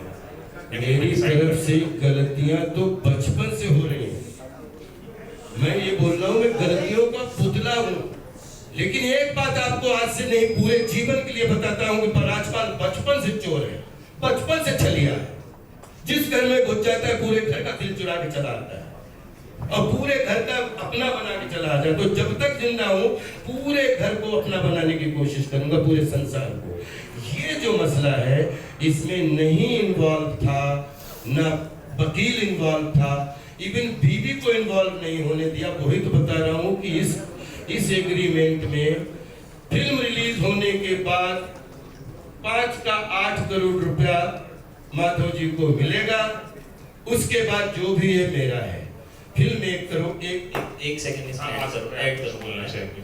अगर आप कहते हैं कि विश्वास करना गलती थी, तो इन्होंने गलती करी, इन्होंने विश्वास किया। इंटेंशन गलती नहीं थी, वही गलती है, विश्वास करना ही गलती है। 100% इंटेंशन। अगर हमने जितने भी साक्ष्य रखे हैं, माननीय हाई कोर्ट कानून की शरण में सब लोग, कानून से बड़ा कोई नहीं है। मैंने जिस दिन मैंने इनसे 3 बात बोली कि 5 करोड़ रुपया या तो उधार हो सकता है, 5 करोड़ रुपया फ्रॉड हो सकता है, 5 करोड़ रुपया इन्वेस्ट हो सकता है। तीनों चीजें कैसे 5 करोड़ हो सकती हैं? वो 5 करोड़ में अगर आप कहते हो कि एग्रीमेंट बना, तो मैं आपसे पूछता हूँ फिर ये फ्रॉड कैसे है? इंटेंशन बताइए। जब आपने एग्रीमेंट 3 एग्रीमेंट बना लिए, फिर आपको शर्म आनी चाहिए कि राज्यपाल ने किया फ्रॉड। लेकिन आपने बोले कि राज्यपाल ने फ्रॉड किया। न्यूज आई पूरी, आप 2012 की आप देख लीजिए, न्यूज़ें देख लीजिए, रिसर्च कर लीजिए। मैं कह रहा हूँ कि चलो लोन भी मैं मानता हूँ, तभी तुम 2018 में चुकाया। अगर लेकिन आपका इंटेंशन विश्व की अदालत में, दुनिया के उसमें मेरा इंटेंशन था कि मैं 20 करोड़ का हिसाब देने के लिए तैयार हूं, और आप वीडियो के माध्यम से बोलते हैं कि 5 करोड़ का 25 करोड़ हो गया। मैं तो ये आपका सुनने के लिए तरस रहा था कि आपका 5 करोड़ का जब 2026 25 करोड़ हो गया, तो मेरा 16 करोड़ 160 करोड़ का हो गया। अब वो 160 करोड़ रुपया सिर्फ आपके 5 करोड़ के, इसने इतनी बदनामी, यही तो धमकी। वो लोग बोलते हैं कि 60-70 आदमी, सोचिए राज्यपाल तो गुंडा हो गया। फिर 60-70 लोगों के साथ बताओ, मैं जाता था किसमें? हाई कोर्ट में। ये सब वीडियो सुना ना आपने? 60-70, फिर थोड़ी देर बाद बोलते फिर तो मैं तो कोर्ट ही जाना बंद कर दिया था, ये भी बोल रहे हैं। माननीय हाई कोर्ट की घटना बताता हूँ जिसका इसी किस्से से लेना देना है। कौन से सन की बात है? 2018 की, 2016 की। एक डिग्री पास हो गई थी उससे पहले। सर क्या हुआ कि नीचे कड़कड़ डुबा में हमारे खिलाफ में वारंट कट गया। माननीय हाई कोर्ट ने जो मुझे, मतलब मैं चरण छूता हूं उस जमीन के। मैं 19 तारीख को मेरी जमानत हो जाती, मैं चला जाता हूं हिमाचल शूटिंग करने। अब मैं 27 तारीख को माननीय हाई कोर्ट में पेश होता हूं। दिन भर हाई कोर्ट में रहता हूं, जैसे बाहर निकलता हूं मुझे गिरफ्तार कर लिया जाता है। किस बात से गिरफ्तार कर लिया जाता है कि कड़कड़डुमा कोर्ट में आपके खिलाफ गिरफ्तारी वारंट है। मैं उनसे बोल रहा हूं कि भाई साहब, अभी मैं हाई कोर्ट से निकला हूं, कड़कड़डुमा में मैं 19 तारीख को मैं जब हिमाचल गया था शूटिंग करने, बाकी की क्रेजी बारात, तो मैं प्रॉपर अपनी जमानत लेके तब मैं शूटिंग गया हूं। सर मुझे जिप्सी में बिठा लिया जाता है, और जब अब जाके कड़कड़डुमा आने से पहले मुझे छोड़ दिया जाता है। वहाँ वकील भी हंस रहे, सब लोग हंस रहे हैं। अब बोले वो जमानत तो 1 सप्ताह पहले। दूसरे दिन जब माननीय हाई कोर्ट में हमने अपनी शिकायत क्या ये रखा कि मैं, तो उस दिन वो क्या हुआ था उस दिन के, वो आप वो भी प्लीज दीजिएगा कि उस इतना ये भी इतनी डांट पड़ी कि आपकी हिम्मत कैसे हो गई कि आप हाई कोर्ट के किसी उसको आप बाहर से गिरफ्तार कैसे, कितना बड़ा बलवा हुआ। और बाद में तो हमें क्या है, मैं कह रहा हूँ, मैंने जब 2014 मैंने ये बात बोली थी कि ये लड़ाई पैसों की नहीं है। पैसों की लड़ाई होती तो बहुत पहले निपट चुकी होती। ये अभिमान की लड़ाई है, ये होरी महाजन की लड़ाई है, ये मर्चेंट ऑफ वेनिस की लड़ाई है, वेनिस के सौदागर की लड़ाई है। आप समझने की कोशिश कीजिए, इंटेंशन की लड़ाई है। अगर मेरा इंटेंशन सही था तो 20 करोड़ का हिसाब मैं देता हूं। अगर आपका इंटेंशन ठीक था, ये आपके सामने लास्ट थी, ये बोतल में 10 लोगों के पैसे लगे, 5 करोड़ आपके भी लगे, ये जनता के बीच बोतल आनी है, हमारी आपकी 10 लोगों की लड़ाई भी हो जाए, आप इस बोतल को बदनाम नहीं कर सकते जब तक जनता ना डिसाइड कर दे कि बोतल अच्छी है कि बुरी है। आपने बोतल को मार्केट में ही आने से जीरो कर दिया, मार्केट में आने से पहले ही जीरो कर दिया। इंटेंशन, क्योंकि आपने 23 सितंबर को मेरे कानों में, मुझे खूब याद है, आपने बोला 5 करोड़ कहाँ आते हैं, कहाँ जाते हैं। अब मैं 1,500 करोड़ में इस पे बार बार बोल रहा हूँ। अब इस पे दोनों को करवाओ, जो बोलते पाई मात्रा, मैं अक्षरशः बोल रहा हूँ। इसमें अगर ये शब्द ना हो तो राजपाल जो बताओगे, पहले भी खड़ा था, आज भी खड़ा है, और जिंदगी भर चाहे किसी भी आदि का सामना पड़े, भागे हुए लोगों में नाम नहीं लिखवाएगा। पिछले 12 साल से करियर बर्बाद हो जाएगा, ये हो जाएगा, ये धमकी, वो धमकी, ये तो इनकी तरफ से। और लास्ट में अपनी बात समाप्त करते हुए, जिस दिन मैं जेल में गया, अभी सर ये लास्ट में बहुत गंभीरता से बोल रहा हूँ, ये लास्ट सवाल, अभी तो मुझे कहा गया कि अब की चलो जेल में ठीक ही करवा दें। तो मैं उस समय सम्मान के साथ उनको ये भी बोल दिया कि मैं जेल जा रहा हूं, बाकी तो सब आपने पूरी कोशिश कर ही ली है, तो ये भी आप कमी मत रखना, ये मैं आपको निमंत्रण देगी। ये हम लोगों में ये 3 लोग पूरे देश को या तो राजपाल मूर्ख बना रहा है, या तो फिर माधव जी मूर्ख बना रहा है, और मिथिलेश जी मूर्ख बना रहा है। चौथा, ना माधव जी के परिवार से कोई लेना देना, ना मिथिलेश जी के परिवार से कोई लेना देना, क्योंकि मिथिलेश जी माधव जी से पहले मेरे 5 साल पहले दोस्त थे, ठीक है, और ना राजपाल के परिवार का कोई लेना, ना मीडिया का कोई लेना देना। जो गाली दे उनका भी स्वागत, उनको पता ही नहीं कुछ किस्सा क्या है। लेकिन ये फैसला आपको एक बहुत गंभीरता के साथ यहाँ पे अपना समापन करना चाहूंगा कि उन्होंने स्टेडियम बुलाया, उन्होंने ही खिलाड़ी खड़े किए, और उन्होंने ही आउट करके मुझे पहुंचाया। ये फैसला 1 साल और लगे या 10 साल लगे, माननीय को, जिसमें उनको ये बताना पड़ेगा कि फ्रॉड था, कि इन्वेस्टमेंट था, कि ये लोन था। मुरली प्रोजेक्ट ने, मैं बहुत सारी ऐसी चीजें हैं, लेकिन लास्ट के प्रश्न, क्या मुरली प्रोजेक्ट को 5 करोड़ रुपए देने का अधिकार, उसमें लाइसेंस था? अच्छा राजपाल जी, सर बस एक हेलो, अभी राजपाल भाई,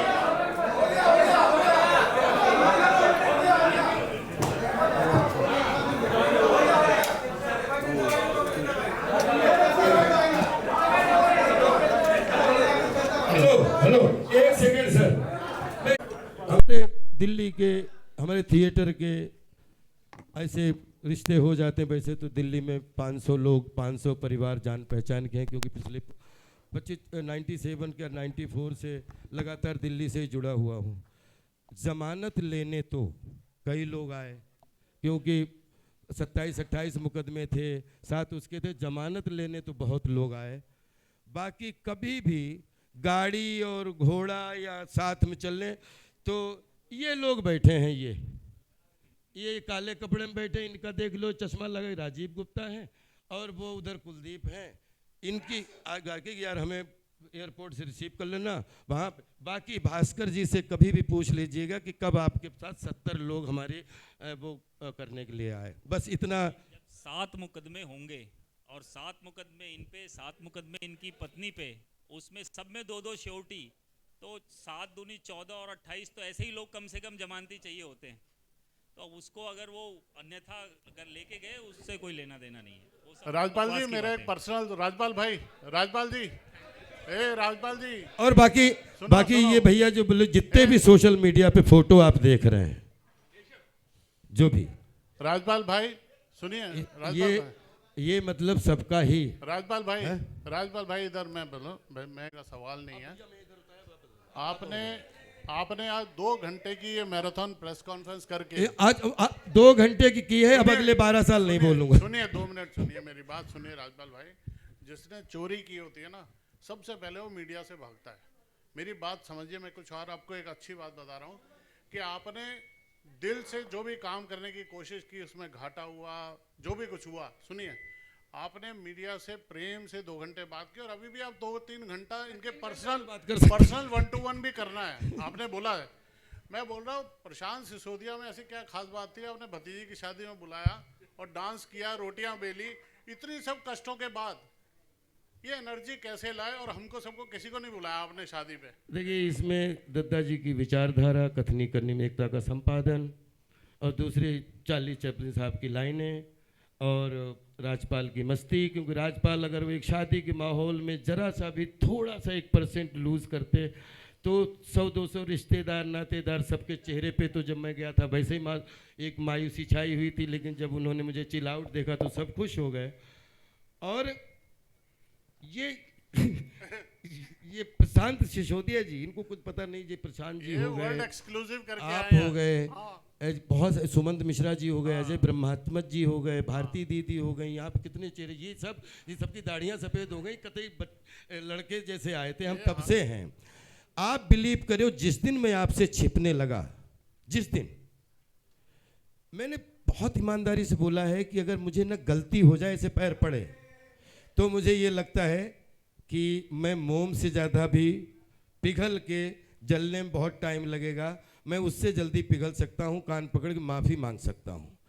और चाहे गांव हो, चाहे शहर हो, चाहे कबड्डी हो, चाहे मोहल्ला हो, चाहे खेती बाड़ी हो, और चाहे मनोरंजन का स्टेडियम हो, और सच्चाई और अच्छाई से कहीं पे भी कोई चीज़ ऐसी है तो बिलीव करो, मनोरंजन के स्टेडियम में भी पैर जमा है और रियल स्टेडियम में भी पैर जमा है। पैर तब तक नहीं झुकेगा, आंख तब तक नहीं झुकेगी, तब तक कुछ गलत नहीं किया होगा। और अगर गलत कर दिया तो समझ लो ऐसे, गलत नहीं किया, लोहा हमारे सामने पिघल सकता है। मैं बड़ी बातें नहीं कर रहा हूँ। राजपाल पूज्य नौरंग सिंह यादव जी का बेटा है और पंडित देव प्रभाकर जी शास्त्री जी दत्ता जी का शिष्य है। लोहा सामने पिघल जाएगा, नज़र नहीं पिघलेगी, इतना सच्चा हूँ।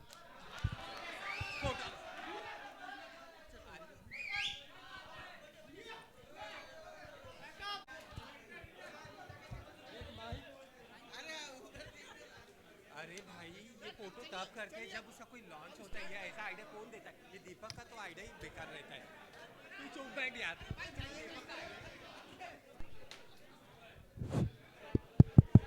अरे बोल बोल।